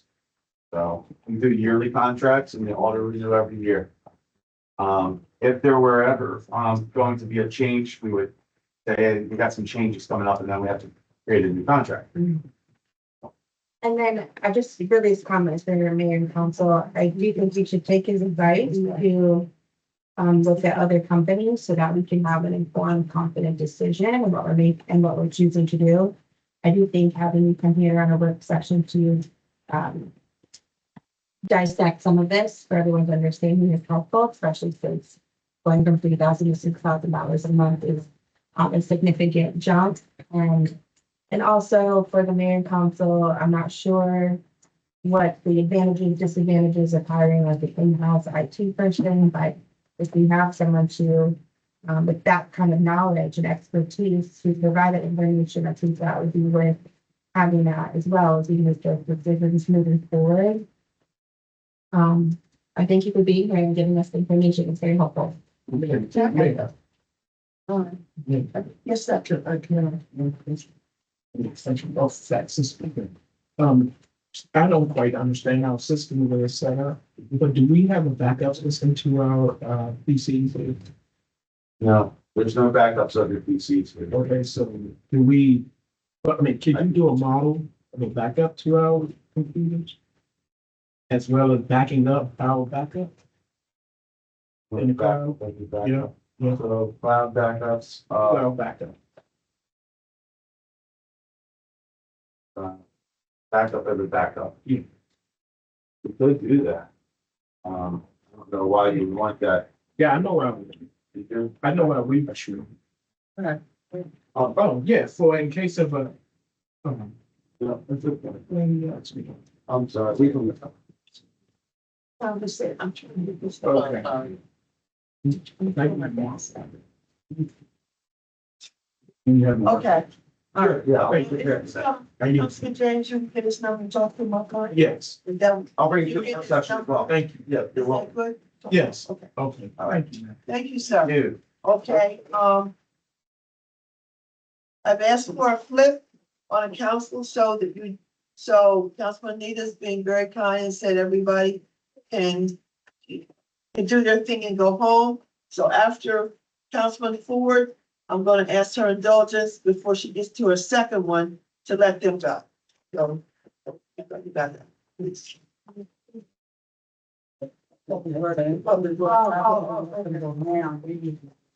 Oh, okay. Thank you. Mayor and fellow council members, I present to you a resolution of significant importance, and I urge your support. This resolution consolidates, clarifies, and reinforces key aspects of our financial governance. In an effort to address procedural irregularities we've had, while our charter and code of ordinances exist, this resolution is vital to rectify past inconsistencies and prevent future occurrences. I want to emphasize that this resolution is not intended to offend any individual or reflect negatively on past actions, but rather to proactively ensure clarity and accountability. Crucially, it reiterates the town council's authority over spending and contracts, precisely defines the town manager's spending authority, and emphasizes the necessity of transparency in our financial actions. In doing so, it strengthens our governance, corrects procedural drift, ensures consistent application of regulations, and most importantly, rebuilds and reinforces trust within our community and government. Ultimately, this underscores our unwavering integrity as diligent stewards of taxpayer dollars. This resolution is essential for public confidence and the financial health of our town. Again, I urge your support and move for the reading and adoption of Resolution 2025-10. A resolution to resolve procedural irregularities, clarify, and reaffirm town council deliberative authority on spending and contract in accordance with town procedural rules and financial regulations. That was the issue. I love the way the class name. I mean, for the reason. Don't be, that's. It's a film about theaters.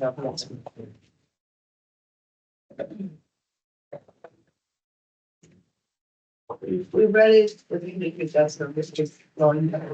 Then you have to choose yourself at the work session.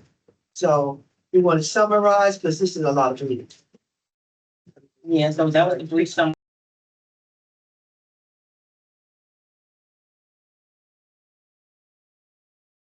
Will of the council, because it's a lot of reading. Y'all have copies of it? Yes. Okay. Councilwoman Chu, Yes, ma'am. I'd like to make a motion, to table this resolution. As of right now. Just to why, I don't make a motion. No, you accept it. If you want to table something, you have to table. Well, let me read it first. It's a call. I know I wasn't, I have to read it. Because I thought she that's why. That's all. Right. If you, she has a right to read it or summarize it.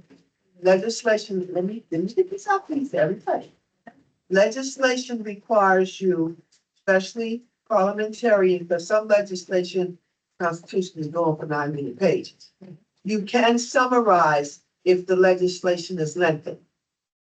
Councilman Ford gave us a summary, but she told me she wasn't trying to put the resolution out. She wanted to tell y'all what she wanted to say about the resolution. Okay, so at this point, she started out with the summary, and now she's asking, can it be read? Am I correct? No, then this is what I have my ending. Okay. And This is then, what I read. okay. Let me read it. Now, no, I'm gonna go back. I'm trying to answer both of you. Now, and so Councilman Mayor Pro Tem Chu, after she reads it, then you can put your motion out if you so feel. Okay, but she's asked to read it. Okay. Those two was saying that when it was in the mail. Yes, ma'am. This one. So I don't know which. Oh, yeah, this is same. First time, okay. And run, TA, you know. Okay, I can read it. So to, I have a copy. Okay, I'll do it. A resolution to resolve procedural irregularities. Clarify and reaffirm town council's deliberative authority on spending and contracts in accordance with town procedural rules and financial regulations. Whereas the Code of Ordinance of the Town of Capitol Heights establishes the procedures governing the expenditure of town funds, and Chapter 2, Article 1, Section 2103 specifically mandates that prior to the expenditure of any town monies, the common council shall approve outlays by a vote taken at a regular meeting of the mayor and common council. And whereas the charter of the town of Capitol Heights delineates the authority to vote and approve actions for the town as vested in the town council members, and Section 208 of the charter explicitly states that the mayor shall preside at all meetings and vote only in case of a tie vote. The Section 218 of the charter further specifies that in the absence of the mayor pro tempore appointed by the mayor shall exercise all powers provided to the mayor, including the authority to vote only in case of a tie. And whereas to ensure proper governance and fiscal responsibility within the town of Capitol Heights, it is imperative to clarify and reaffirm and the town council's exclusive deliberative authority in approving expenditures and contracts, subject to the specific delegations granted to the town administrator. And whereas the Code of Ordinance in Chapter 2, Article 2, Section 2204 authorizes the town manager to approve certain expenditures, and this specifically includes purchases of supplies and equipment not exceeding 1,000. And it also includes negotiating contracts for operation and maintenance of town services not exceeding 1,500. And whereas any expenditure of town funds or approval of a town contract beyond the town administrator's delegated authority necessitates explicit approval by a vote of the town council members, as prescribed in Chapter 2, Article 1, Section 2103 of the Code of Ordinance. And whereas the charter of the town of Capitol Heights and the Maryland Open Meetings Act affirm the importance of transparency in the expenditure of public funds derived from taxpayer dollars by mandating that the public be granted access to meetings where these expenditures are deliberated and approved, thereby ensuring accountability in the fiscal operations of the town. And whereas the procedural rules for the town of Capitol Heights established by the mayor and council, charter section 210, include financial regulations.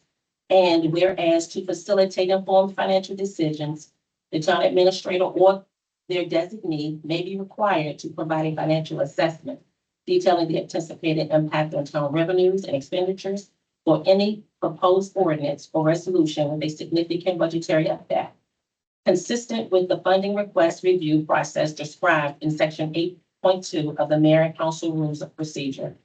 And whereas the assessment shall contain an estimate of the impact on town revenues and expenditures during the year in which the ordinance or resolution becomes effective, or the first fiscal year in which the full impact is expected to occur.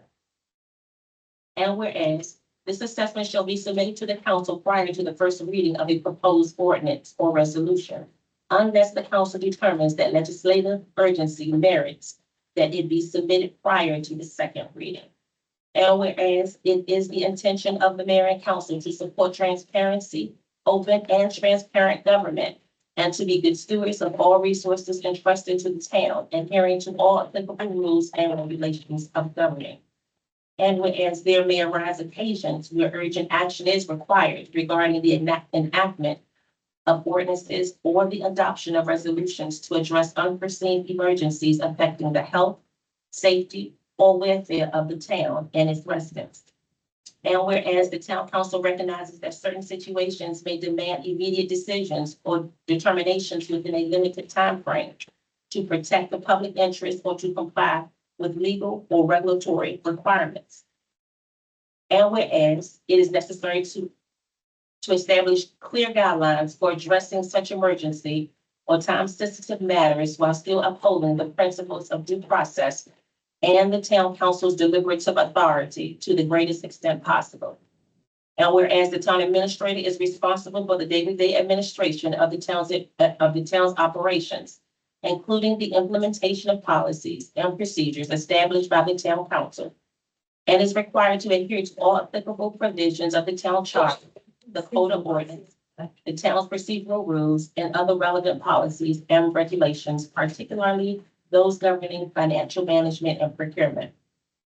And now therefore be it resolved by the council of the town of Capitol Heights that to ensure clarity and adherence to established procedure, all expenditures of town funds must be approved by a vote of the town council members. And these votes must be officially recorded in the meeting minutes as detailed in section 4.2 of the Mayor and Council Rules of Procedure.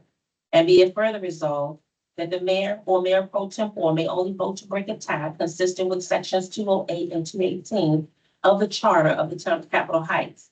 And be it further resolved that consistent with Rule 2.10C of the Mayor and Council Rules of Procedure, members of the council must be physically present at the council chambers dais to cast their vote, as proxy or absentee voting is not permitted, except as explicitly allowed during a declared government national emergency per Rule 2.10D.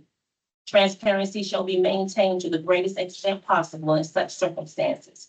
And be it further resolved that the town administrator's authority to approve purchases of supplies and equipment is specifically limited to the amount stated in the town code ordinance, chapter 2, article 2, section 2204, currently 1,000, and that similarly, their authority to negotiate operation and maintenance contracts is limited to 1,500 as outlined in the same section, and that any action beyond these delegated limits requires explicit town council approval.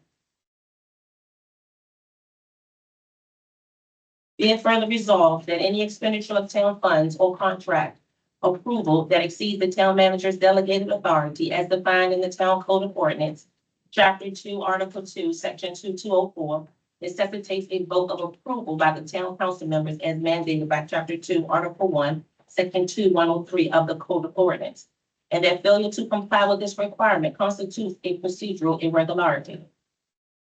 And be it further resolved that to promote informed financial decisions, any proposed ordinance or resolution with a significant budgetary impact as determined by the town council shall require the town administrator or their designee to provide a financial assessment detailing the anticipated impact on town revenues and expenditures, prepared in a manner consistent with the funding request review process described in section 8.2 of the Mayor and Council Rules of Procedure. Be it further resolved that the assessment shall include an estimate of the impact of town revenues and expenditures during the year in which the ordinance or resolution becomes effective, or the fiscal year in which the full impact is expected to occur. And be it further resolved that the absence of a required financial assessment when deemed necessary by the town council constitutes a procedural irregularity. And be it further resolved that in the interest of transparency, all resolutions, documentation, minutes, and notices related to town spending and contract approvals will be filed and made available for public review upon request, consistent with the charter of the town of Capitol Heights and all applicable laws, including the spirit of the Maryland Open Meetings Act. And be it further resolved that all votes of the town council on expenditures of town funds and approvals of town contracts shall be recorded in the minutes of the meeting, including the name of the motion maker and second, the method and outcome of the votes taken in accordance with section 4.2 of the Mayor and Council Rules of Procedure. And be it further resolved that in the event of a declared emergency as defined by law or town ordinance requiring urgent action on ordinances or resolutions, the town council may use modified procedures as allowed by the charter of the town of Capitol Heights and code of ordinance, such as shorter notice periods to address the emergency effectively, consistent with Rule 2.5 of the Mayor and Council Rules of Procedure. And be it further resolved that in time-sensitive situations regarding spending or contracts where a delay could harm the town council may hold special meetings with maximum possible notice as required by law, and may utilize electronic communication for expedited deliberation and voting, provided that such electronic meeting and voting are conducted in full compliance with the Maryland Open Meetings Act, including but not limited to ensuring public access, providing adequate notice, and maintaining accurate records. And further provided that such use of electronic communication is consistent with the procedures outlined in Rule 2.5 and Rule 2.10D of the Mayor and Council Rules of Procedure, specifically limiting virtual public meeting with virtual voting to declared government national emergencies. And be it further resolved that this resolution will be distributed to all town officials and employees and incorporated into the town's policy and procedure manual to ensure understanding and adherence to the proper processes for approving expenditures and contracts, thereby promoting transparency and accountability in managing town resources. And be it further resolved that this resolution establishes the official policy of the town of Capitol Heights on these matters, superseding any previous conflicting interpretations or practices, that it will guide all future actions related to town spending and contract approvals, ensuring compliance with the charter of the town of Capitol Heights, code of ordinance, and addressing past procedural irregularities. And be it further resolved that contraventions of these policies and procedures by the mayor or a council member shall be addressed according to the accountability process outlined in Article 220.20 of the Mayor and Council Rules of Procedure, which may include actions up to and including forfeiture of office as provided by the town charter. Be it further resolved that any action by the town administrator is not compliance with the charter, code of ordinance, town's procedural rules, or other applicable policies and regulations related to town finances, expenditures, and contracts shall be addressed as per the town charter and applicable town personnel policies. Be it finally resolved that this resolution shall take effect upon adoption. Pass this blank day of April 2025 at Town Capitol Heights by the Mayor and Council. Okay. You know, ready? Yes, the floor is ready. So, yeah. Councilman Chu, She ready. Councilman Chu, I would like to table this resolution. I make a motion on the floor as we table this resolution.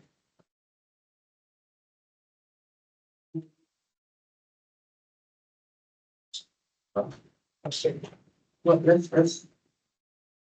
You ready? Council, you asked for it to be tabled. She can't do anything without a second. She have a second. I'm sorry, you seconded. Okay, we got two on the floor, on the second. Now the floor is open for comments. That's one of the, Yes, yes, ma'am. I'm just curious to know why she wants to pay for it. What's the reason for the table with the resolution? You don't debate table, you just vote on it. You table whatever you want, you can make your comment, but you don't challenge a colleague on what she wants to table something. You comment, what you should work, for 3 minutes of telling everybody. But if you table it, then you table it indefinitely for 30 days, so next meeting, that's how you table something. But you don't, I got the books right here. You don't table, if somebody asks to table it, you don't debate it. It's not debatable.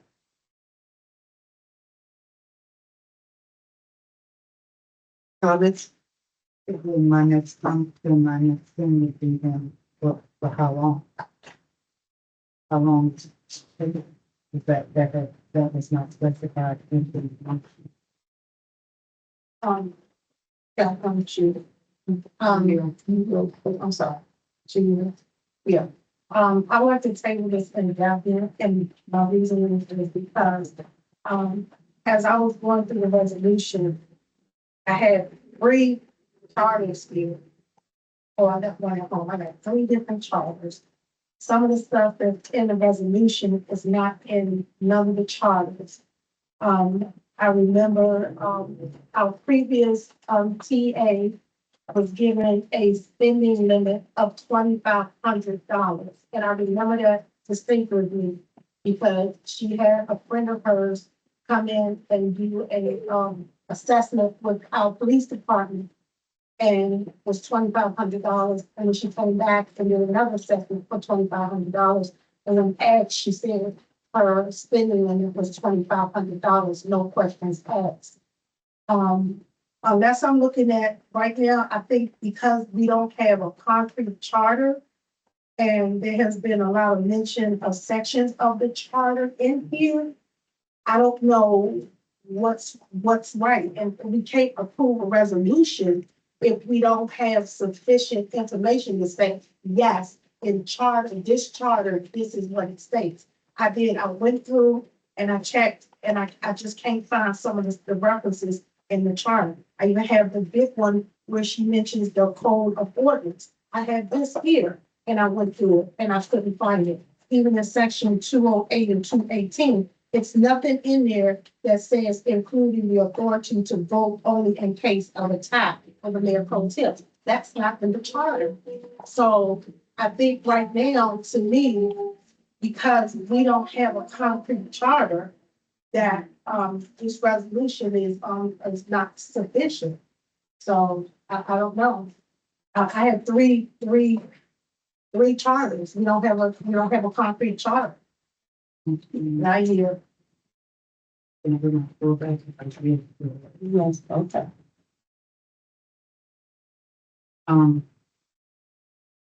It should be only referencing, yes, we have 3 different charters. We should only be referencing the charter that is in Annapolis with the amendments that was done in the last day. Supposed to be approved with everything from the last amendment. I mean, particularly.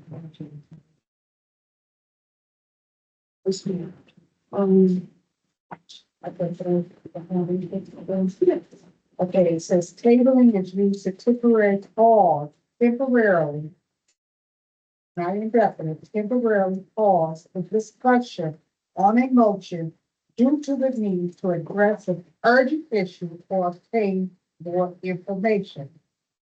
The motion is not immediately voted on or killed, but it is placed on hold until the group decides to take it off the table. A separate motion is required to bring the table motion back to discussion and a vote. Tabling is distinct from motions like postpone indefinite, which effectively kills the motion. To postpone and set aside a pending motion for later consideration.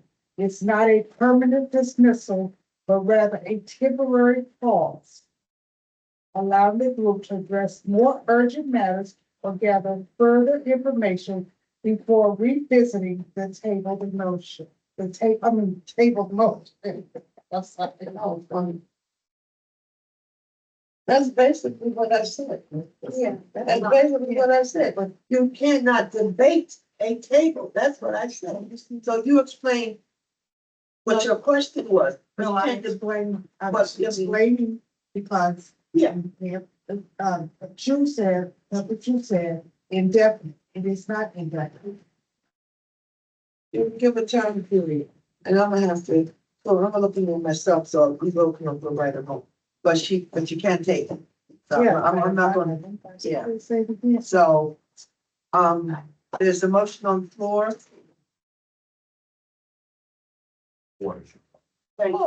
Here's your. Okay. But the other one does not call. All right, so,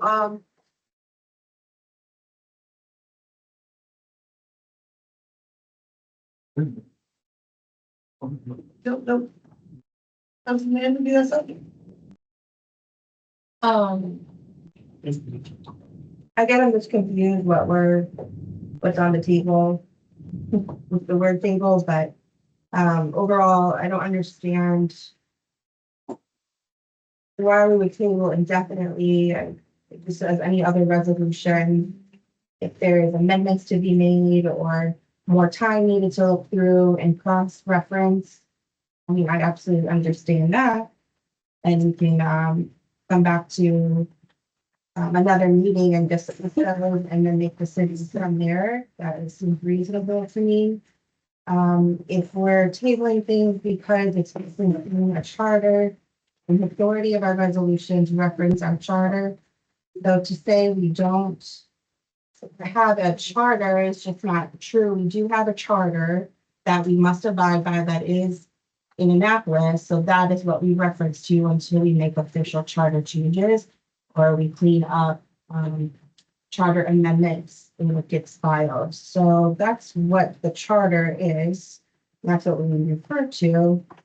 So I'm fine if we need to table for, to cross-reference and to work on it some more, to then come to a decision to vote yes or no, but to just mix it doesn't make any sense to me since the resolution is providing clarity and reaffirming the process in which we go about spending money in the town. But I know. Okay. I'm just gonna say that you said so. This is bigger than what the charter is. That's just, one of the dog in the fight. What we have here is bigger than the charter. What we have here, if I'm looking at it, it's ambiguous. And it's redundant. It needs to be reviewed by a lawyer. Just like the charter does. Because it's a lot. It's a lot. And, well, I didn't tell you for that. And so, if she tables it, I'm just trying to see. My only thing is, I'm gonna read this real quick. She can table, but you're saying she can't table, indefinitely. And that is, all right. Because that is something, I don't know why, there's something about, um,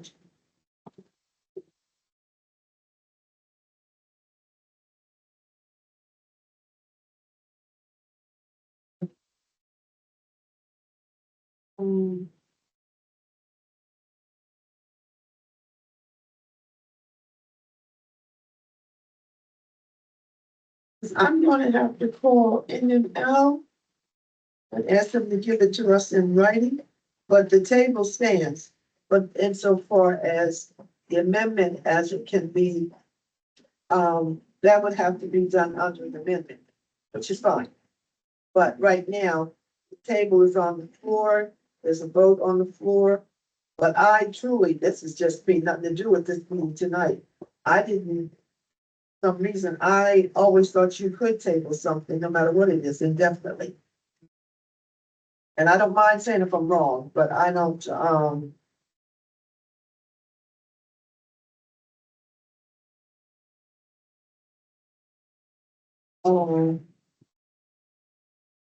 give me a minute.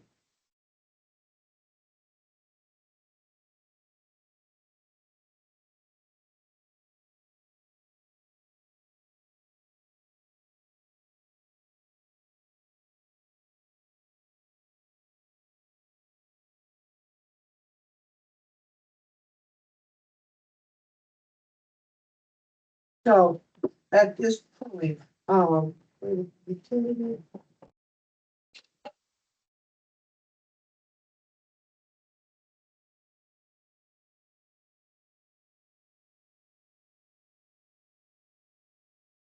this is also only be great.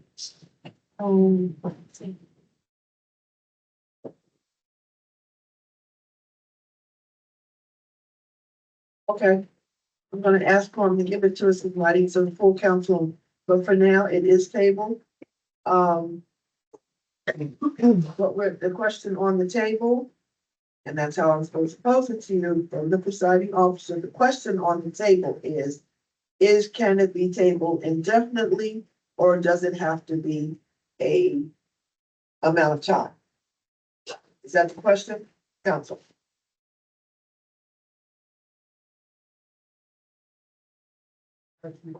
No, everything you do now is considered a question. It has to be, because you answer, your vote is yes or no to the question.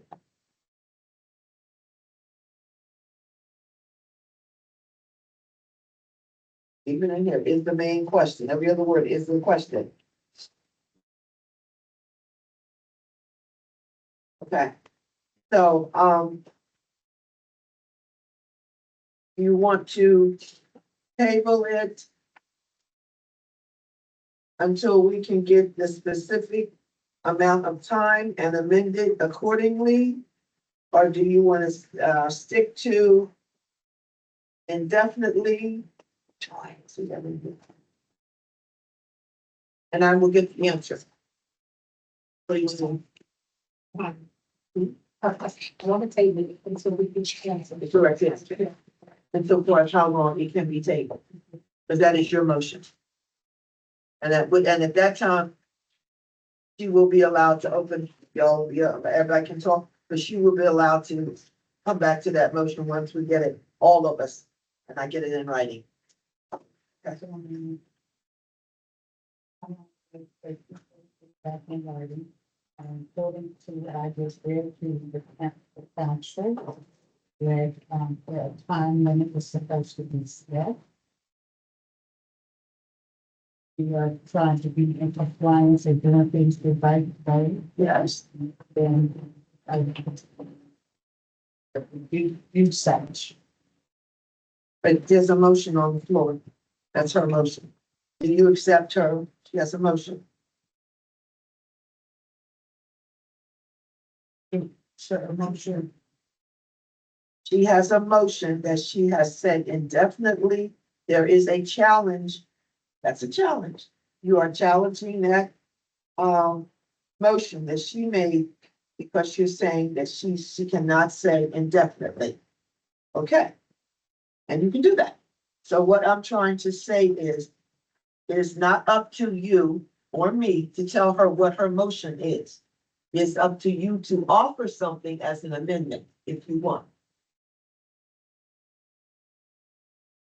So if she wants to say, she wants to keep that motion on the floor and table it with the understanding that it will be brought back once we get the proper answer insofar as, you know, I'm doing it right. You appreciate, I know, because you go to a lot of them, until it is known whether it can be tabled indefinitely and show it to us in writing. I'm saying it right. Or if that is not the case, what type of wording do we use for the time periods of table? Because that's what I want to know. Yes, sir. Can I What you read got? this? What you got? It says, no, a motion cannot be tabled indefinitely in parliamentary procedure. While tabling a motion puts it aside for future consideration, it doesn't mean it's permanently removed from the agenda. A motion must be taken from the table and returned to the floor for consideration. The motion to postpone indefinitely is the correct way to kill a motion, says So, okay, so if you table, but you're just saying you can't do it indefinitely, now you're Right. saying, But the way to kill it is to, yeah, all right, please. Here's what he's saying. What he's saying, come on, what he's saying is if you want to table it, you can table it, but not indefinitely. If you want to kill the motion, that is, you can also do that. And that means it's dead.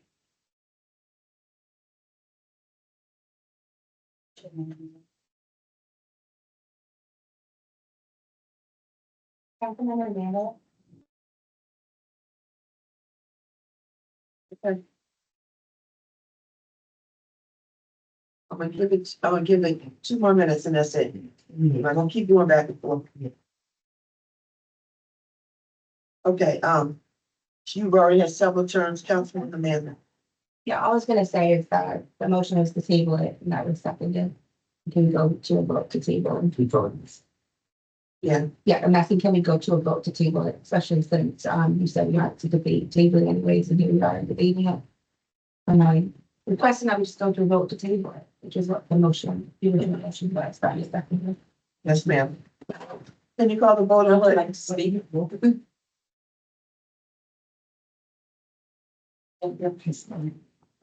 No. So we are tabling, but in the meantime, our ordinance does give us clear direction and our charter gives us clear direction.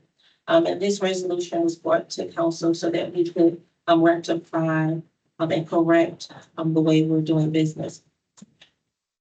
If we are not going to honor this and collectively agree that the way we were doing things previously was not according to our rules and financial regulations, then moving forward, we have no other choice but then to call out individually the things that are taking place that is not in accordance with our charter or our code of ordinance.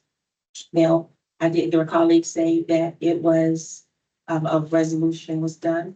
If there is not a resolution in the books, if there is no signed resolution, then our code of ordinance is the only authority that we have, and it should be adhered to.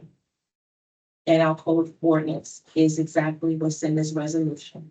So everything that's in this resolution is a documented official process, rules and procedures for this council and for every financial activity.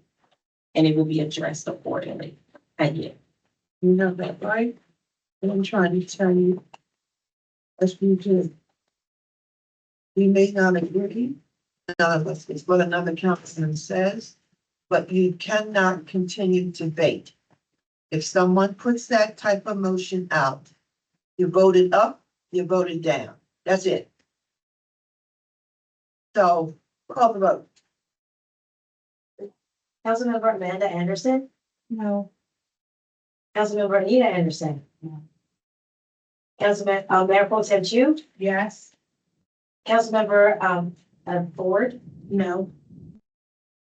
Councilmember Victor James? yes. Councilmember Ron Williams? Yeah. We have a tie. There, you break the vote. Yeah. And I'll find out. So what was your vote? Yes, oh, yeah, vote. Yes. Yes. Yes.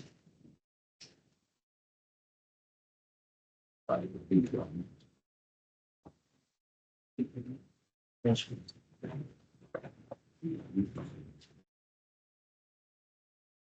If I may. We got one more. On the good. I know. Okay, I just wanted to add one suggestion. I just have one thing I need to say. Is it possible that we can get the latest and greatest hard copy charter in here? Put it in the golden binder somewhere so we can reference it? I don't understand why we keep going back and forth like this. There's only one charter. But where is it? It's, we all have it. Sure. We made several copies of them. But I was informed that that wasn't the kind of exactly. No. I'm sorry. There's only one. The one in Annapolis. Let me explain something to everybody so that everybody understands this. Yes. A charter is a living document. In other words, a charter can be 75 years old. I don't understand that. No, not you, dear, sir. But if you're governing, that is your governing document. You amend your charter, you don't have to rewrite a charter. Right. And because our charter has not been amended in 4 or 5 years, does not mean it's an old, out-of-date charter. And I keep trying to tell everyone that, and I said, oh, our charter's so old. You got people's charter, their charter 1965, 1970s, and they're still going by that charter. And they may have amended it a few times, but but it's like, and I keep using this, your constitution, your, oh, whatever, I don't know what, I've got to think about the constitution. But all your laws, you don't just change them. You change them for a reason. So when we do the charter review, we will be doing that. But back to what you're saying. Ms. Wren and I looked at it, Mayor Pro Tem, I think, I can't, I'm just throwing names. I think maybe Councilwoman Amanda. It is the latest one because it's approved. It's got their stamp on it. Is on the website of MML. That is the one that TA Wren gave us all copies of to go against the changes that Fred Sussman, you remember that. Yep. So our stuff, it's not that our charter is not up to date, it's just that we have all kind of charters floating around in different covers and different looks. But the charter is up to date with the government. Thank you. You're welcome, sir. Gentlemen, we want to go fast, because we have another one to do.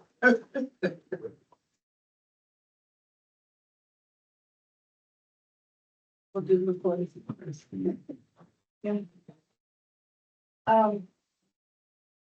So we're skipping the crosswalk. Yeah. No, she has graciously agreed, and Councilman Anita asked if they could go, Oh, great, thank you. because so they don't have to Stay. wait,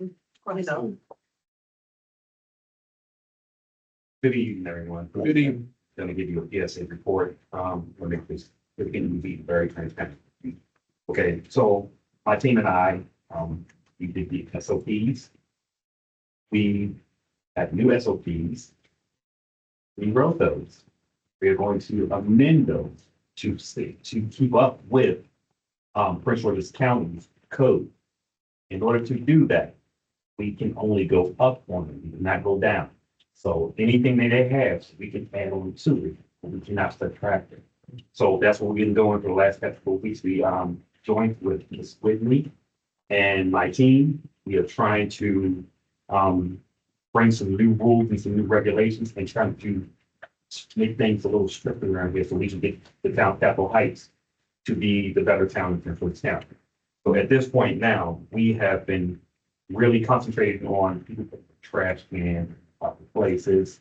We have some issues where people are disabling things like that. So we made a list of people who cannot do these things. So we are staying on top of those. But those who we've been riding around this town for the last past 2 weeks, and I see a large improvement going up and down and over. And a lot of the places that were hard fit for keeping their trash cans closer to the street. We need to educate those people. You don't understand, it's been windy for the last past 4 weeks. Wind has been 25 miles per hour and greater. I've seen trash cans blow in front of me where I had to swerve out and almost land on somebody's front lawn. So I had to explain to them and show them that this would not be tolerated for these reasons. So with that being said, we have been concentrating on these vacant lots. these, commercial vehicles that have been parked in town.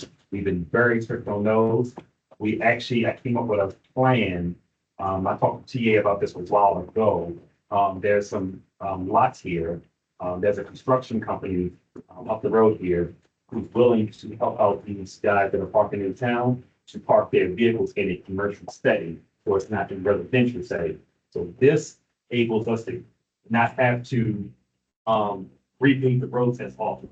You got a 15,000 pound, 20,000 pound truck driving these roads. These roads are only 2.5 inches thick when it comes to the pavement. You start getting the ripple effects.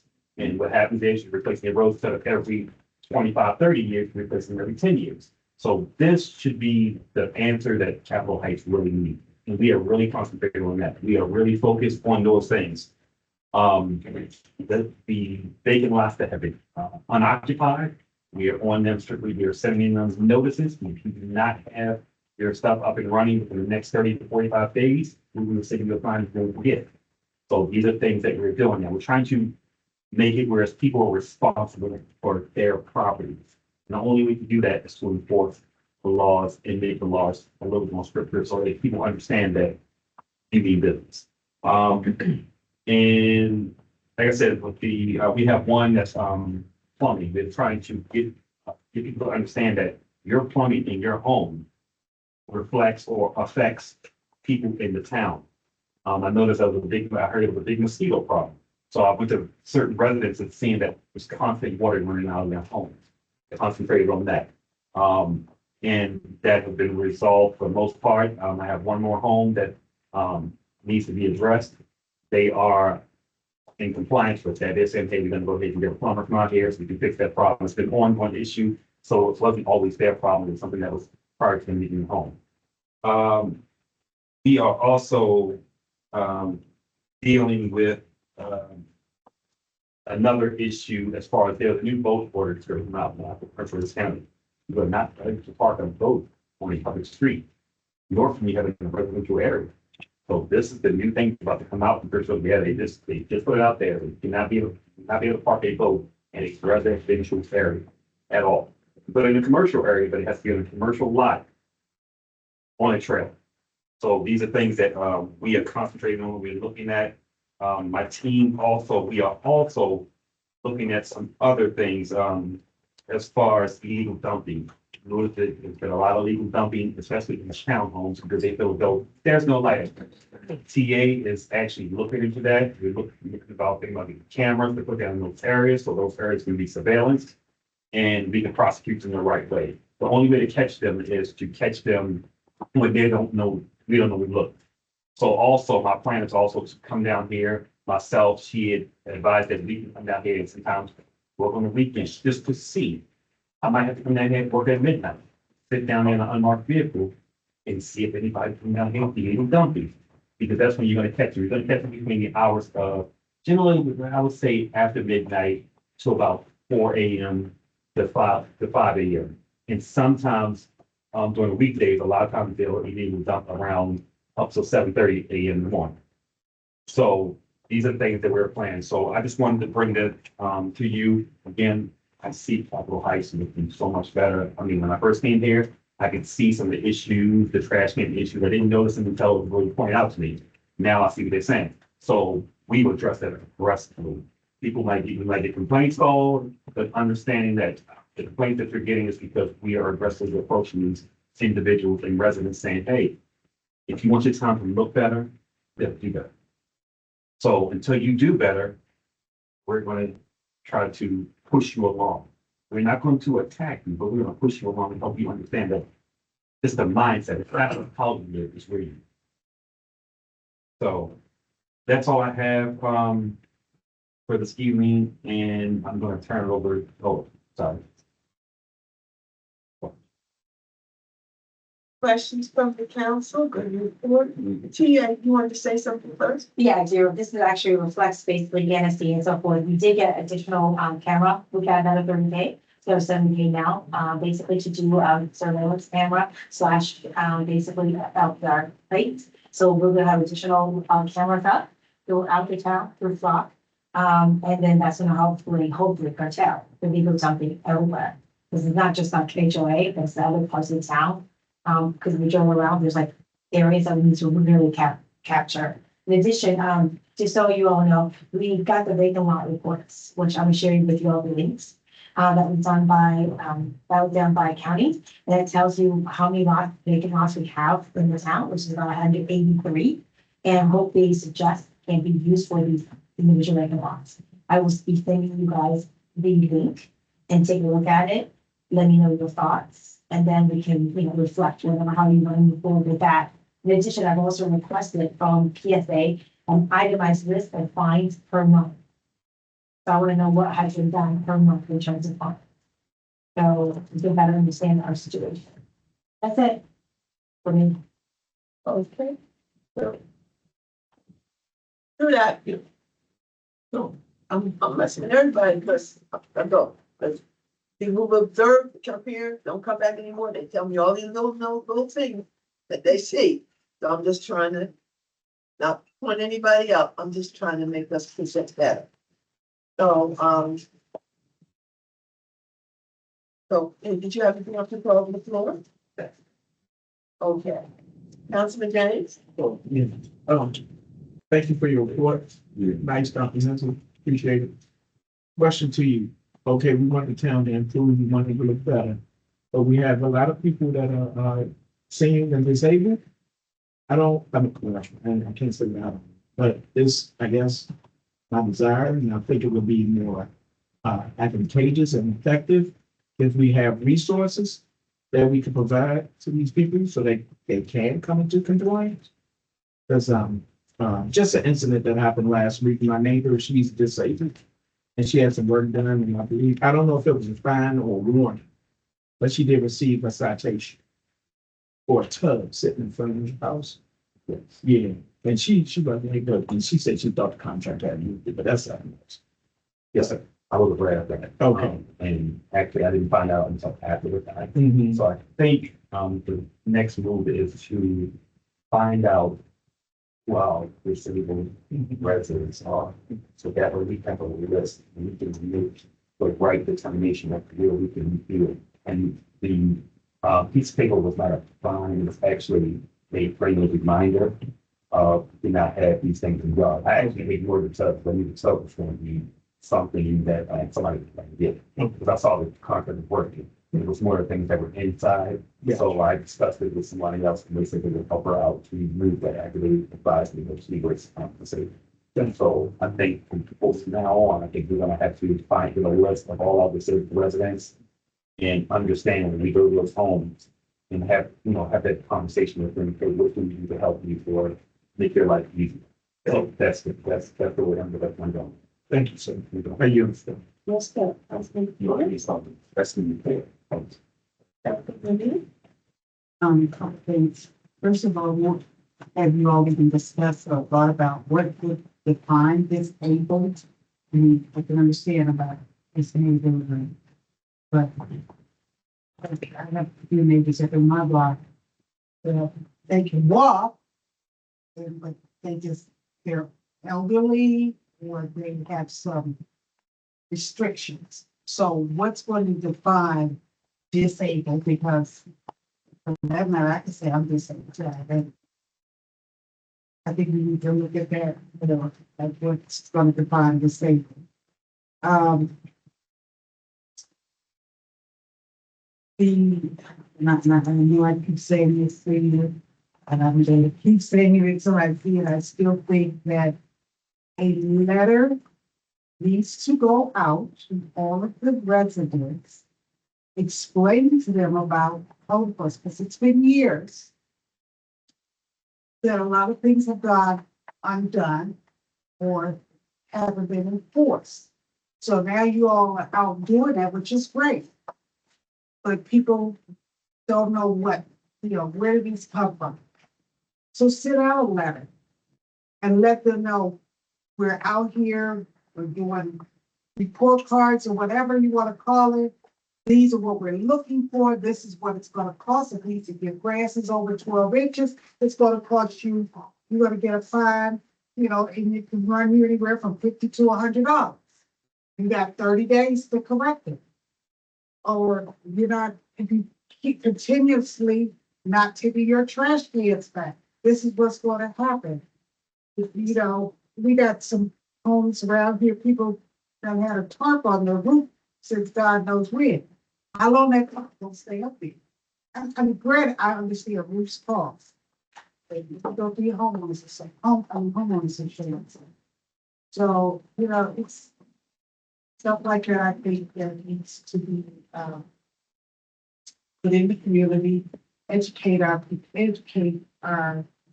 people, and especially in the single family homes. I know the townhomes, they have their homeowners association, they know their rules, they know their whatever, you know, what they can do and what they can't do. It's reinforcing it or putting it out in the single family homes over the place. It's been a minute since we had. I look forward to seeing that. I don't know if it's part of you or your guys, but you know, even cars that are sitting on the streets for days in. The law in this town is you cannot let a vehicle sit over 72 hours without moving it. And I know there's one right in my block that's been sitting there for 3 months and it has not moved. Now, allegedly or supposedly, the tags are valid.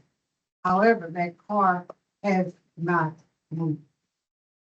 It's been 72 hours, 5, 6 other times. So, on glass. There's a price here on glass. We'll address that in the beginning, but I know what you're talking about. You know, there's cars in the backyard.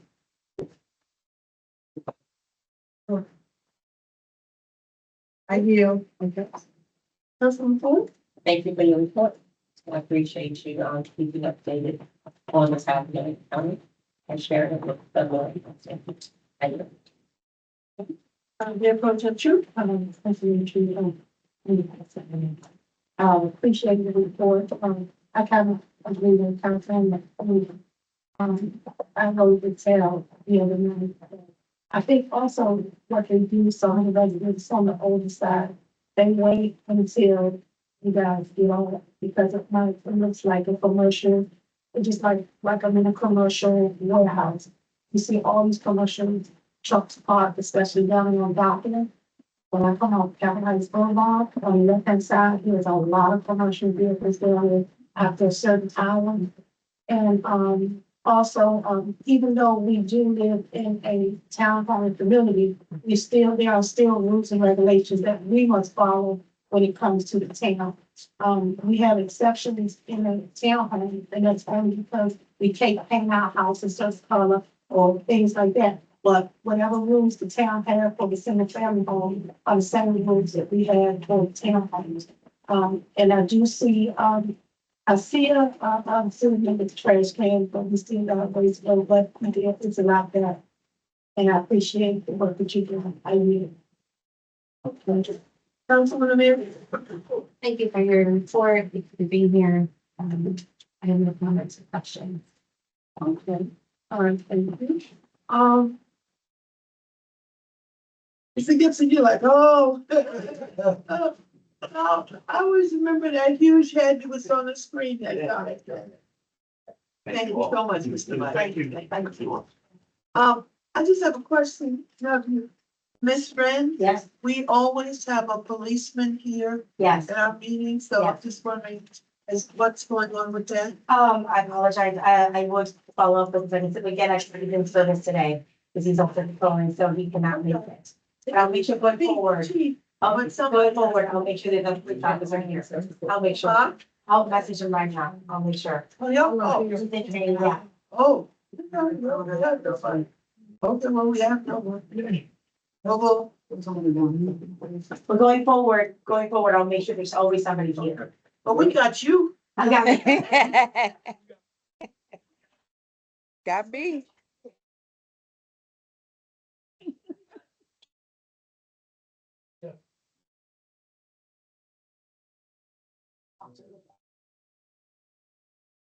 Mr. Gibson, Public Works. Yes. much got a basic report, and get together, I'm gonna speak on a few things. I wanna put a new receptacle out front for the, dog in the street. Yes.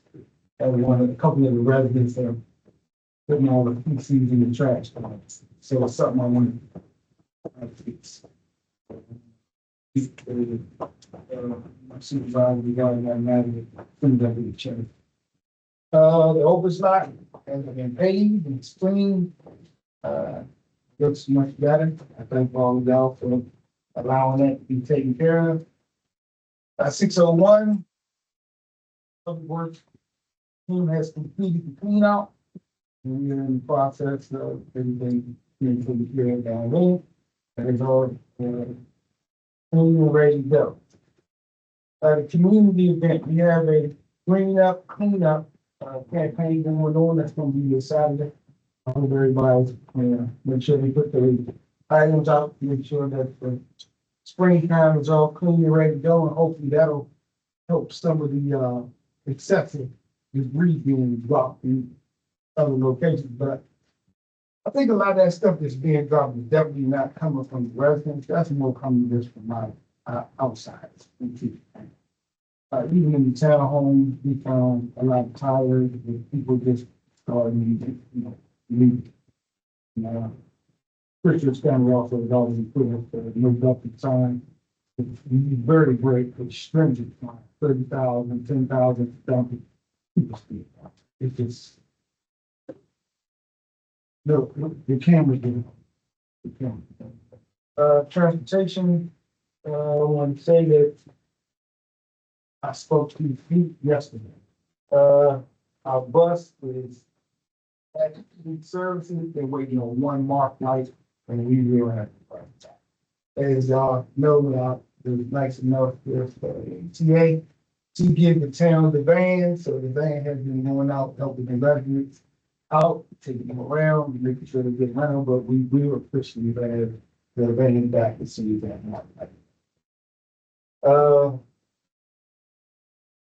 Still having this big thing in the town with the maps. We want to reiterate that, and I hope that the residents wrap those maps up and then call Jetta and get a scheduled date on Fridays, or call us and we'll come back up.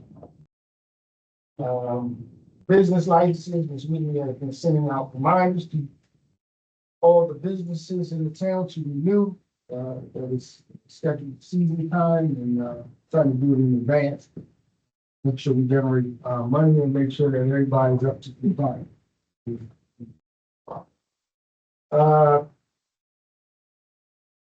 Community outreach.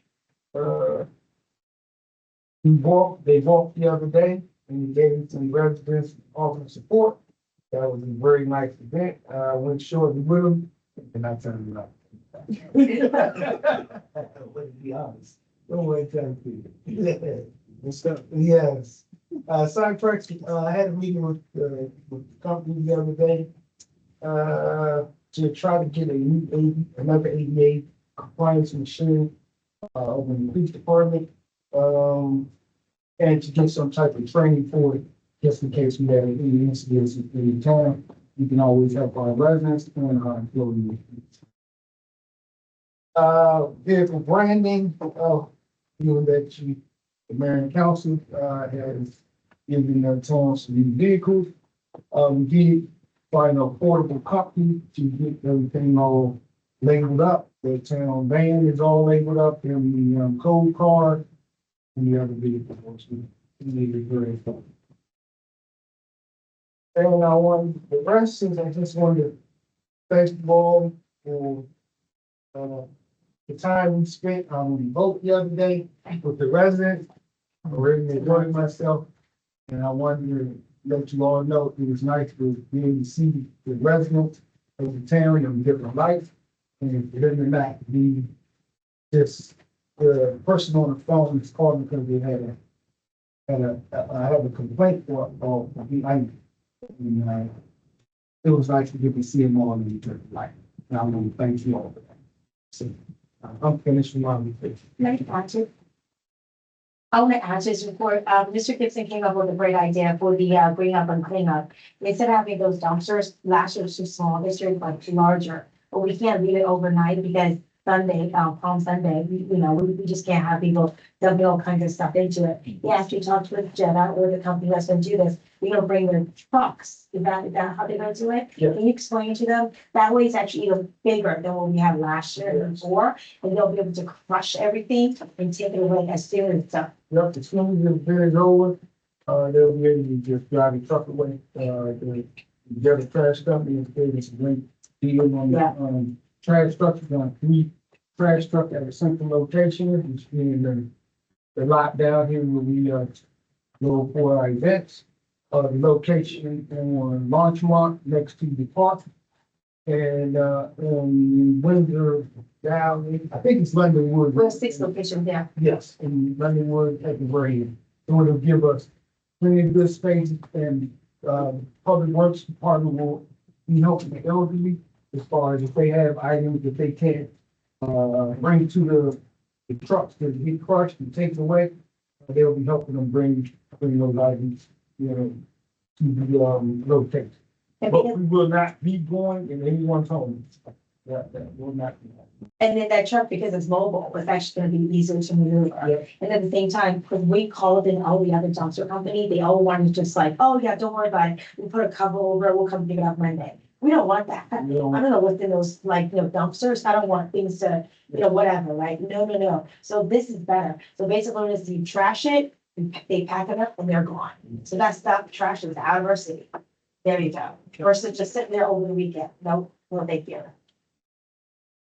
Thanks, Madam. So. Yes, what are the cubic yard going to be out? Trucks, it's 40 square, 40 cubic yard. 40 cubic yard. A dumpster is only 30 Yeah. yard. This is 40 cubic yard, then it's compact. So it'll give you a lot more space. Okay, so you said this is more space than a roll-off? Yes, sir.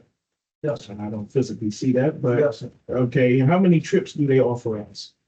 They'll have one trip per truck. The truck will crush all the merchandise that's in.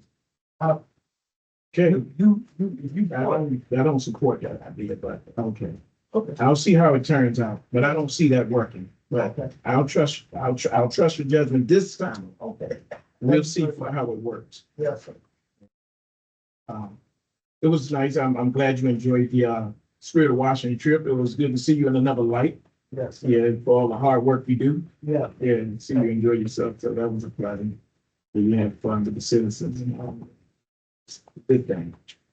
Okay. And then one other thing I forgot to say, the mayor, is that we have the soil and structure engineers here looking at police department, Mr. Gibson assisted them to look at and evaluate, basically the structural survey for the soil to see whether or not we can build a 3rd level in the police department and whether or not structure is gonna hold and whether the soil is strong enough. Is that what he said? With all the details on it. Yes. He was here actually this morning at 9:10 a.m.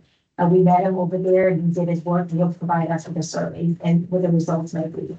So hopefully we'll get it this week next and we all know what is possible and what is not possible.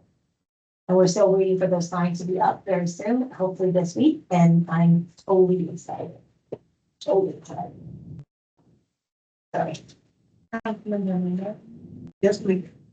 I normally want to keep going down the line, but if you, That's fine. no, this is the part that's gonna really hit you. You're really supposed to stand and say it, but let's not go there, because we're a small board. So, I'm not into the standing up now. Go ahead, Yes, Councilwoman. I hear Anita. you. Yes, sir, thank you. When will that light come in? The light come in? He didn't give me a date because he said he was coming out of California. He said it should be in the next week. Next week or so. Yes. And the, I know you all put out a flyer about the dumpsters and the cleanup day. Yes. I know some people probably forgot. Are we gonna send out an email blast or something to remind people? So that was a while ago, those flyers went out. Yes. Okay, and I mean, the email blasts are good, but not everybody has emails and we don't have everybody's email or text. They'll text them, we don't have that. But, we should encourage people to sign up more. Maybe like at Capitol Heights, they encourage that, have some table set up where somebody can sit there and capture that, like, so they can be on emails and the text blast because we can capture them. It's like, the thing was postponed. I didn't know anything calls, so this is something, but I do appreciate the work that you and your staff is doing, Mr. Gibson. I look forward to seeing even more now that the weather's starting to break. Seeing our streets being cleaned. Yeah, thank you, right here. Okay, Councilman Ford? Thank Ms. Gibson for your report. I appreciate it. I really enjoy engaged with the residents in terms of the land.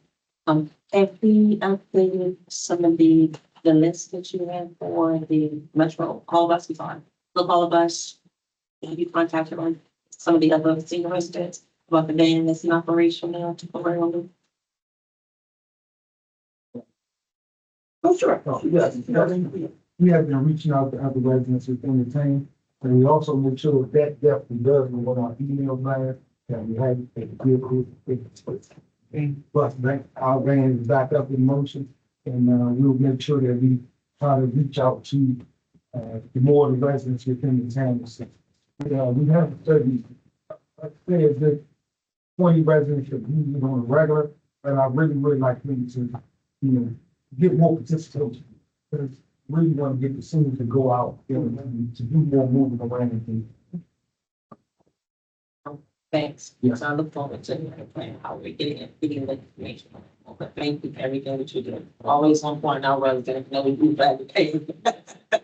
How do you? Your culture true. I don't have no concerns or questions. I think that's going to be job. I do have one thing, it's not guilty fault or anything like that. Those bins in front of the basketball court, so many got up here. 2 days later, they filled again because of, the community. Yes. So, I did make the chief aware of that, and I asked the residents when their packages are missing, to please call in the non-emergency number so that we can have, they can Right. hear, or the more calls that come in, if they can have more police come around, during that time. But, I do notice that when you guys empty the bins to invade the boxes or back in. And thank you. Councilwoman Amanda? Yes, thank you, Mr. Gibson, for doing your team's work. A couple of questions. I wanted to know on the flyer for the dumpster. I just saw London Woods, Denise Drive. I just want to confirm, is there going to be same thing about the other side of London Woods? I just want to confirm, will there be a dumpster on that side as well? No, what's going to happen is he's going to spend half his time that day in London Wood, and he's going to spend half of it in Memphis Valley. But what our main intention is the stuff that, like you said, that you can't move yourself, we're just going to pick it up and we're going to take it to you. We did that because our biggest thing was we wanted to be in spaces where it was safe. Because the truck is going to be sitting there and he's going to be there all day. He's going to be there from the whole time we live, which is about 5 hours. And it starts at 9 a.m.? Yes, no, ma'am. Yes, ma'am. But between 9, 9:30. What is the official start time? 9 o'clock. But They're going to be available at 9. yes. So I have a lot of things on that. Yeah. 9 a.m. Yes. Okay. I And they will be done at what time? think it's 4. Are you sure? No, I'm not. Okay. Three. Well, we need to be 3 o'clock, we make sure 3 we're o'clock? communicating the Yeah. right thing. 9 to 3. Yeah, that's true. Um. Also, I just have a question. For under the census meeting, it says discuss acquiring an ADA compliant machine. Can you help my people mind understand what that means, please? The ADA machines are like, if one of the residents, someone here, employees have a heart attack. Oh, okay. ADA machine on the table. But there is, yes, there is not one in the future. And we also trying to do training. There's, as Mr. Joy has asked us to get as much training for not just me, but for the PSA team and the PW team. So that is one of the things we are reaching out for all of us to have our, mouth-to-mouth CPR, training. So, And then my last question is, if it's at all possible, if there's room in the budget to upgrade our mop and broom and dustpan. Or when we go to use it, it's very dinky. And it's kind of falling apart and we don't have a dustpan, and so it makes things difficult. So if we have like an upgrade, that'd be good. All right. Thank you. That's it. Right. Okay. Okay. I have one more thing to say, Mayor. I also have been calling DC to get them to continue, the graveyard all the way around because of the extensive amount of trash and debris. Because once we clean Southern Avenue on our side, it makes our side look bad if we don't try to get them to the next side. So they have been helping out. We just called them. They clean from graveyard all the way around the Faber. I know Faber is not in the town, but we've been having a great problem with, people dumping debris in Faber. They cleaned up Faber once, and about 2 or 3 days after they cleaned it, they dumped again. So I've been calling for that. I also was calling regarding Brook Road.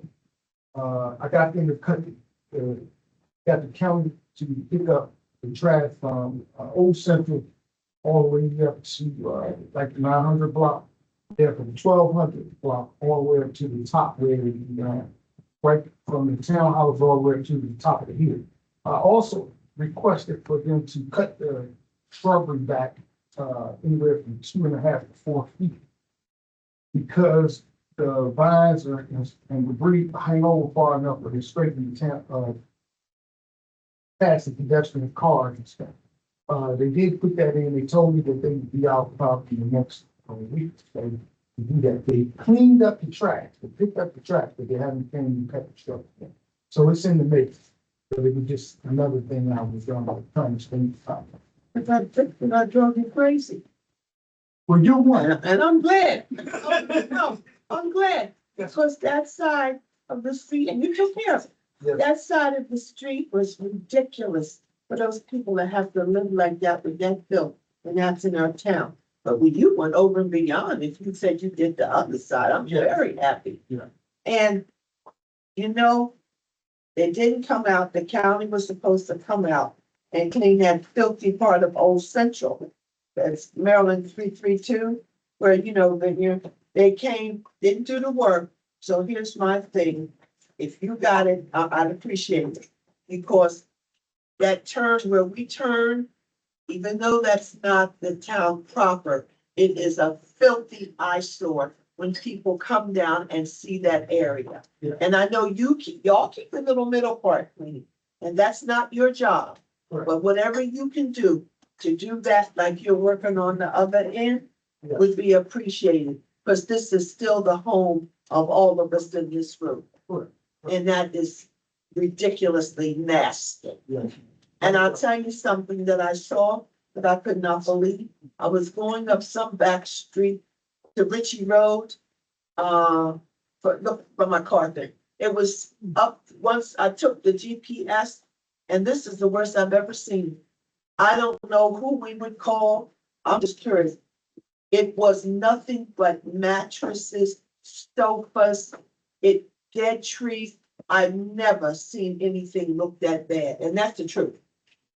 and I've been around, that I could not imagine someone just allowing and not calling the county or someone to take care of that. And so we have areas as well that we, and I say with respect, we have got to clean this up. It's not just about the homes, it's about the property as well. Because if I see it, other people see it. So I thank you for taking that initiative. I really do. Was that anything else? So we can move on. Thank you. Good report, as usual. Good report. Good report. I saw you trying to dance, but we won't go there. Okay, Councilwoman Ford.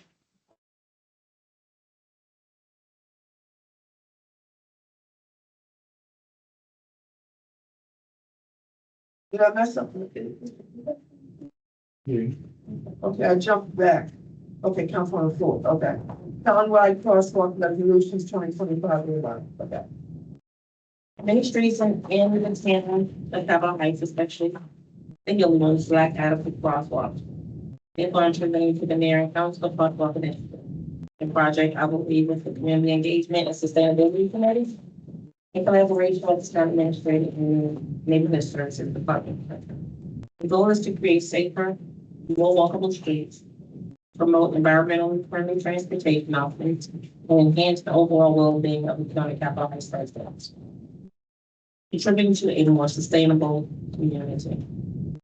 The plan is to conduct assessments of all intersections, implement improvements such as placing crosswalks at every intersection and installing stop lines, providing appropriate distance between vehicles and crosswalks, using sustainable materials, and launching a public awareness campaign to educate drivers and pedestrians on safe practices. This project helps our town become more sustainable. This project helps our town become more sustainable by getting people to walk more, reducing traffic, making our community healthier and nicer to live in, and cutting down on pollution. With that said, I move to adopt and read resolution. Oh, sorry.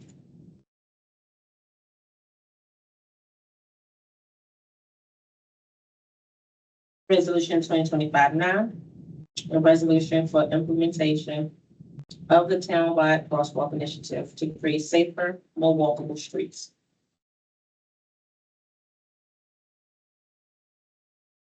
Whereas the mayor and council care deeply about keeping everyone in the town of Capitol Heights safe, especially pedestrians, and whereas many streets in the town currently lack adequate crosswalks, significantly impacting pedestrian safety and limiting opportunities for residents to engage in sustainable living practices such as walking. And whereas the goal is to implement crosswalks at every intersection in the town and enhance the safety and visibility of any existing crosswalks, thereby empowering and encouraging residents to choose walking as a mode of transportation. And whereas the mayor and council recognizes the importance of working together with our community, including the Community Engagement and Sustainability Committee, to improve crosswalk infrastructure and safety. And whereas we believe that educating both drivers and pedestrians is key to preventing accidents, and whereas the town is committed to aligning its initiatives with Maryland's sustainable practices, promoting environmental stewardship and community well-being. And whereas the Community Engagement and Sustainability Committee will contribute to the implementation of this initiative, ensuring alignment with sustainability goals. And whereas the town is committed to pursuing sustainable funding strategies for this initiative, recognizing the importance of long-term financial responsibility and environmental stewardship.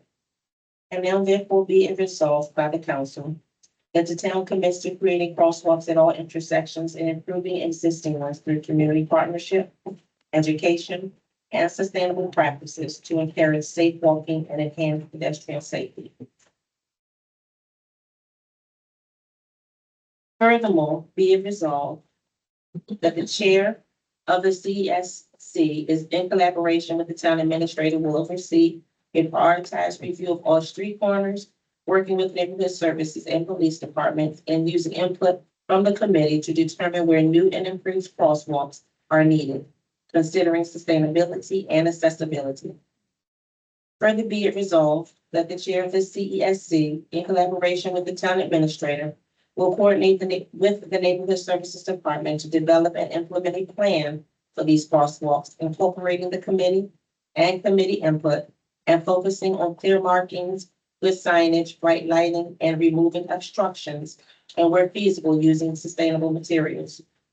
Further be it resolved that the chair of the CSC will work in coordination with the town administrator to establish a schedule for the regular upkeep of all crosswalks using committee input and considering sustainable practices. The town administrator, recognizing the collaborative nature of this initiative, will lead the neighborhood services and police departments in implementing the schedule to achieve our shared goal of safer crosswalks. Furthermore, be it resolved that the town administrator will prioritize the utilization of any current town and safety grants available to be used for this crosswalk initiative, and will actively seek additional appropriate and sustainable funding, including grants to ensure the financial support necessary for its successful implementation. Any expenditure of town funds shall be subject to council approval in accordance with the town of Capitol Heights financial rules and regulations to ensure transparency.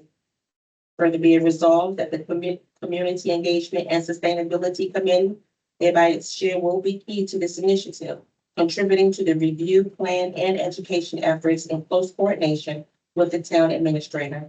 The chair will provide updates to the mayor and council on the committee's progress and recommendations developed collaboratively with the committee and under the overall guidance of the town administrator's implementation strategy.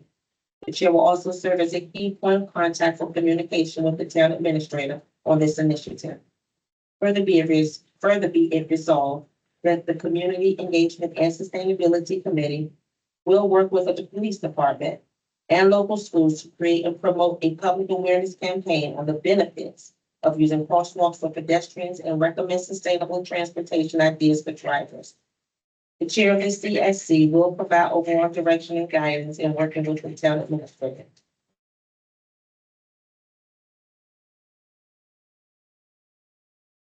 Be it finally resolved that this resolution shall take effect upon adoption past this blank day of April 2025. The town of Capitol Heights, by the mayor and common council. Councilmember Chu. I think this is a awesome idea. When we was out today, looking at additional spots for the stop sign camera, to have crosswalks out where the stop sign camera is, it's really, it's great. I think it's really a good idea. My only question is, the cost, because, I know in our community, just this strike, it was like thousands of dollars. So it's a lot of money involved in striking, and with, especially with the black hair. I don't know how we're gonna do it, how you're gonna do it, but it costs a lot. And then to maintain it when it fades out and stuff like that, we just want to make sure that we're upkeep, because it's pretty. I really, this is a really good idea. I think it's a great idea for the town, because when you go around, you don't see any crosswalks or lines. Certain areas you do, and that's only because it's the highway, state highway street down here. But as you go within the town with the stop signs, there are no crosswalks or nothing. And a lot of our babies walk back and forth to school. So I think it's a great idea. I want to get out of line. I didn't see out of line. So now I got to start. Okay.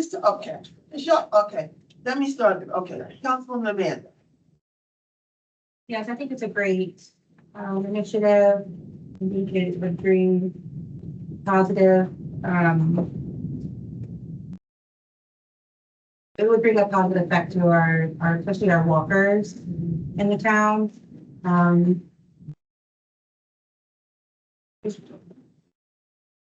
Is it ready to make a motion or do you have to do a second reading? Absolutely. And motion, I gave you a motion to adopt and read. So this is second reading. No, this already looks on these one. So, I'm just seeking clarity if a motion was put on the floor, if so, I second it. If not, I move to accept the resolution 2025-09. I guess I'm getting confused by, as she. I know, because I don't hear the anything. off there. Okay, So I'm So- seeking clarity. the comments now, Councilman Rita. I'm gonna make the board provided this year. Repeat it with that. Okay. You start minority, you're not going to fight No, Councilman Ford? stop. I'm trying to stop us from over talking when people are talking because it's distracting. You gotta come up with another way. You can just do this, I don't know. Go ahead. Okay, Councilman James. Yes, to support this initiative, but I have a few questions as well. If I hear in this resolution, it says every intersection. Every intersection does not require, striking. So I wondered, are you gonna plan to have certain intersections, allocated for this? And also, where will we, as my colleague just said, what's the budget on this and where will we get the funds? That's all. Let everybody go around twice. You say something. Somebody go around. Are there any twice comments? I know Councilman Ford does, but I'm gonna do it. Everybody else do twice comments. Anything else? Anybody else? I think it's a good idea. My only thing is, I think this council is getting too far into administrative and town functions. What we do, this type of work is public works or property standards, town administrator. It's not mayor and council. It's not, we would approve the funds, but to set up committees to do this kind of stuff is not what a mayor and a council should do. That's not taken away from the fact that it's a good idea, and that's just my thought. So, nobody's talking, call the vote, please. You putting, you want to make it for a vote, you're putting it out for a vote. Yeah, I also answer. Yes, ma'am, you did, go ahead. There was, want to address the question about funding. We do have funding for safety. And I asked the TA elaborate on those many grants that we have. And I know one of the grants that we did mention, the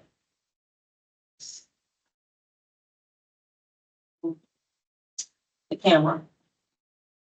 He said that money could be used for safety initiatives. That's actually correct. And so we currently did the hump, which was put in the streets. And that was done by a council member. And if I'm not mistaken, Councilman True is working on sidewalks. And it's a council person.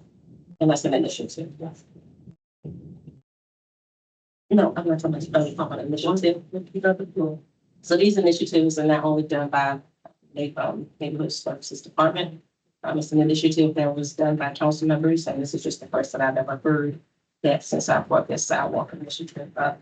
But we do have plenty of grants and suppose the TA can reference or maybe use some of the grant money that was used for the humps, as well as money that was being used for sidewalks. And for sure that was going to be this in minutes or was brought to the mayor and council for that. And so we can maybe identify those funds. We can use those funds for it. as well. Ideally. Okay. Okay, you need to put it to a vote, please. Yes, to adopt and read, I'm sorry, to adopt and read resolution 2025-09, townwide crosswalk initiative. Council, we're still not missing. There's a question. It said the chair. Who's the chair of this? It says a committee. That was it, yes, that was the committee that did a resolution on. They didn't have a name, so I'm just asking, it's an honest question. Using a resolution, community engagement and sustainability committee. I recall. That's the name. I didn't recall your name. That's what I'm asking. You didn't share that. Yes. Okay. I didn't, that's all. It's just a question. Councilwoman Chu. Mm-hmm. I think for, Councilman Ford was speaking of, the speed camera and the stop sign camera on the road. For her, crosswalks, right? And we're actually in the grant that's available for safety initiatives. Okay. But I'm not there. She mentioned you need money from the speed camera and stuff. And thanks for clarity from the TA. Thanks for clarity from the TA for how to use some of the funds. Okay, so so we still have the money from SAPP, which I plan to use for basically American Temps initiative with the floodlights and security purposes, as well as basically the crosswalk, and as well as Councilman Nita's LED stop sign initiative. So what I was gonna do is basically try to figure out the cost with all of them. And then I was gonna reach out to the public works in PG County, as well as basically our neighboring municipalities to find out how much it costs to do these, I guess called striping, grinding, whatever they're all marking. And then, because I already know the cost for the floodlights or whatever they call them. Thank you. And also the LED. Once I figure that out, I will be able to tell you exactly how much it is. And then on top of that, I think we will be able to use some of that speed camera money for that initiative. I think we have currently 772,000 that has not been allocated or used. So we definitely use that. And then I think Councilman James also wants them for the speed humps. I think if we can plan it properly, I think we get everything in. That's what I'm hoping anyways. With that being said, is there any, and then I should have some answers in terms of costs for the flood cameras, the striping. I already know how much LED costs and I already know how much the hump costs. And then I can maybe just map it out and send an email to you all. And you guys, Mayor and Council can decide, how you want to proceed. Maybe, you can only get a certain amount, you can only get certain specific streets, and maybe you can only get certain. We're on stuff too. That's it? Okay, I'm just actually take the vote. okay, I'll see the vote. Okay, Okay, everybody. Don't do this. Okay. So Councilmember Amanda Anderson, Yes. Councilmember Anita Anderson, Mayor Pro Tem Chu, Yes. Councilmember Ford, Yes. Councilmember James, Yes. Councilmember Williams. Yes. Okay. It's all ayes and no nays. Bruce. So now we are on. Okay, you said you want to tell us why we don't have we didn't get the spreadsheet as promised for last Tuesday? Okay, Let me, I'm sorry. And why we don't have anything on the quarterly budget? in terms of, Update, so you're gonna tell us. yes, so basically, Ms. Osborne is still working on the quarterly budget for what you guys requested, which is basically, September 7, 8, 9, one section, and then 10, 11, 12. She was working on it today, she was still working on it today, because it's a lot of information. But in terms of how the budget or how the spreadsheet is gonna be presented, I do have the income done, and I want to show it to you guys. I can make copies for everybody, that's what I was trying to do is get it formatted correctly so we can actually get it printed. So you guys can look at how it would look and the clarity it would show. May I go print it and give a copy? No, to everybody? no. Okay, I'm gonna say this respectfully. sure. We have to stop every time we need something and it's the budget. You're doing your best, but you have to go print something. No, that it should be ready I for understand. the meeting. Respectfully, I'm gonna say this as well. Yes. And It doesn't take a week to 2 weeks to get the information we need. Spreadsheets are self-populating. If you keep your information up to date, you push in certain things. I know budgets. And they populate. You can go back 10 years if you got that data right. They self-populate. So I'm just saying, when do you think we'll get some? I'm gonna do it myself, so I'm not gonna say that, I'm gonna do it myself, and I'm gonna have it tomorrow. In fact, you probably have it tonight, because I No, know we don't need that. But I'm just saying, we're trying to get ready to go into the 95th quarter. I know, yeah. So when do you think we'll get it? I will, I'm gonna work on it tonight, doesn't have it You don't tomorrow. work on it tonight. No, I just wanna. No, because I wouldn't work on it tonight. It's Okay. time. So we know we don't have it. That's okay. Let's keep it moving. I do, the ethics, Unless the council, y'all want to say something. No. Y'all know, yeah, okay, we're all here, and I think I can't speak how trained people are on budgets. I can't, that's not my call, but I've been doing for 40 years. And I'm telling you, it does not take from one week to the next, one day to give us a spreadsheet, and now we're still waiting for. and she would not be here tonight, and of course, she would not be here tonight. No, But anyway, but the description I That's okay. present to you, you'll be very clear. Okay, yes, ma'am. I'm Okay. good. I'm good.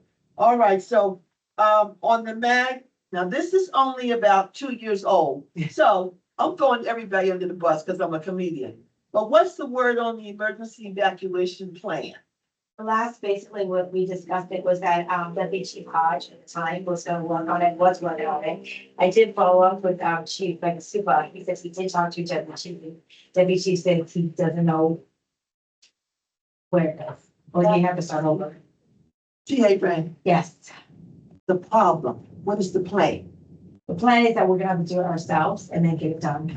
That's what we've been saying forever. Yes, so when he comes back, really on Wednesday, Anita told you she would take the lead, yes, we can do that too.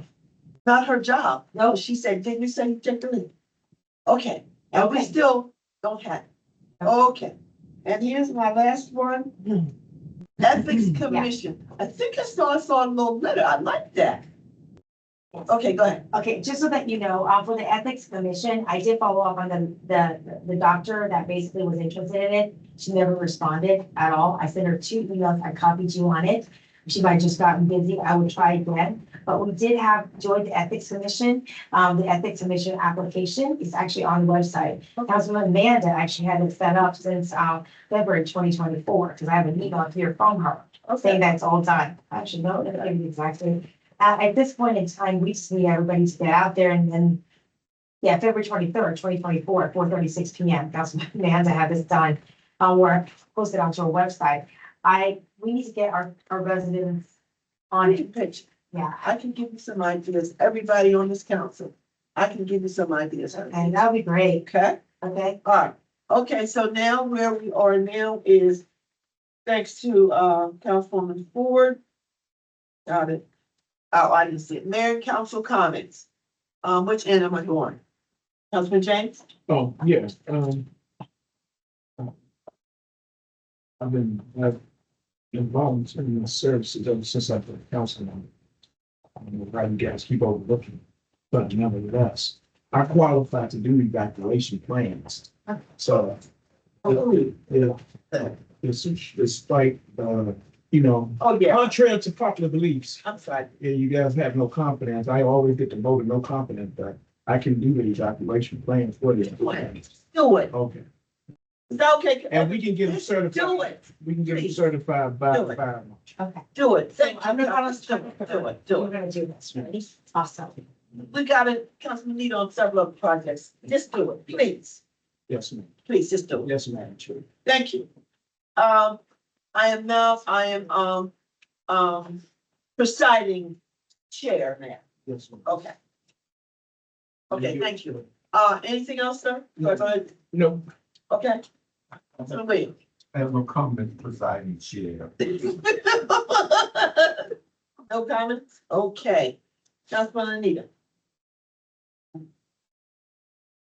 No shade thrown, but I like our project that I brought to the table from the beginning, was so gently, nicely taken away from me.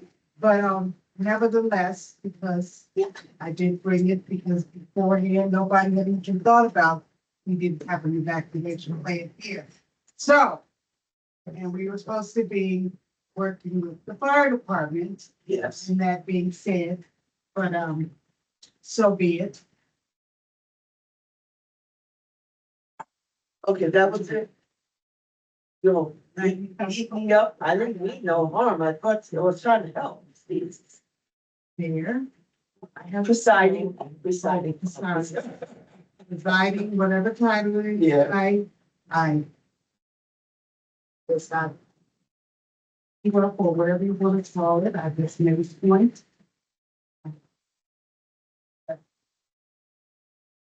I said about 2 years ago. I did more. So, Oh, I will. I'm just gonna go down. Okay. Councilwoman Ford. Yes, a big thank you to Joe's Movement Emporium. They have been out planting trees and they are continuing to plant trees. We're hoping to estimated completion for this first phase is expected, I believe, in 2 weeks, less than 2 weeks. We had weather conditions, so that has delayed the process some. So continue to look forward, or continue to look out for them as they plant the trees in our community. The engagement community, the Community Engagement and Sustainability Committee will be meeting on the 17th of this month at 6:30 in the Town Hall Municipal Community Center. Please come out and join us. The Crosswalk, the training and information sharing from Mike Cunningham, the Director of Sustainable Maryland. He will be coming out on the 22nd of April at 6:30 p.m. to share with us Green Team training session. So please come out and join us. And also we have the Town of Capitol Heights Toastmasters who meets in person on Saturdays. The Toastmaster, please look on their website or to confirm this Saturday's meeting. The website is toch.toastmastersclubs.org. The email is tochtmc@gmail.com. You can either go to the website or email to confirm this Saturday's in-person meeting at 12 o'clock. And it has been scheduled in the town hall. And those are all of the announcements that I recall. Okay. Mayor Pro Tem Chu. I just want to say, first of all, thank you to the residents on Brook Road, during the sidewalk project. They have been really, really just excited, and a couple of residents have actually, when I went to talk door to door to let them know what was going on, I was actually invited into their homes, and we had great conversation, and they're just excited about the sidewalk. I just want to thank the residents who are grateful to have the sidewalk. The stuff is looking really good. We were there today taking pictures. It looks really, the sidewalks look really good. Today we had a second meeting for phase 2 of the stop sign cameras. Looking at Capitol Heights Boulevard, Brook Road and Suffolk, and possibly down on Highview. It is crazy because as we were at the different locations, people were just running the stop signs while we was there. So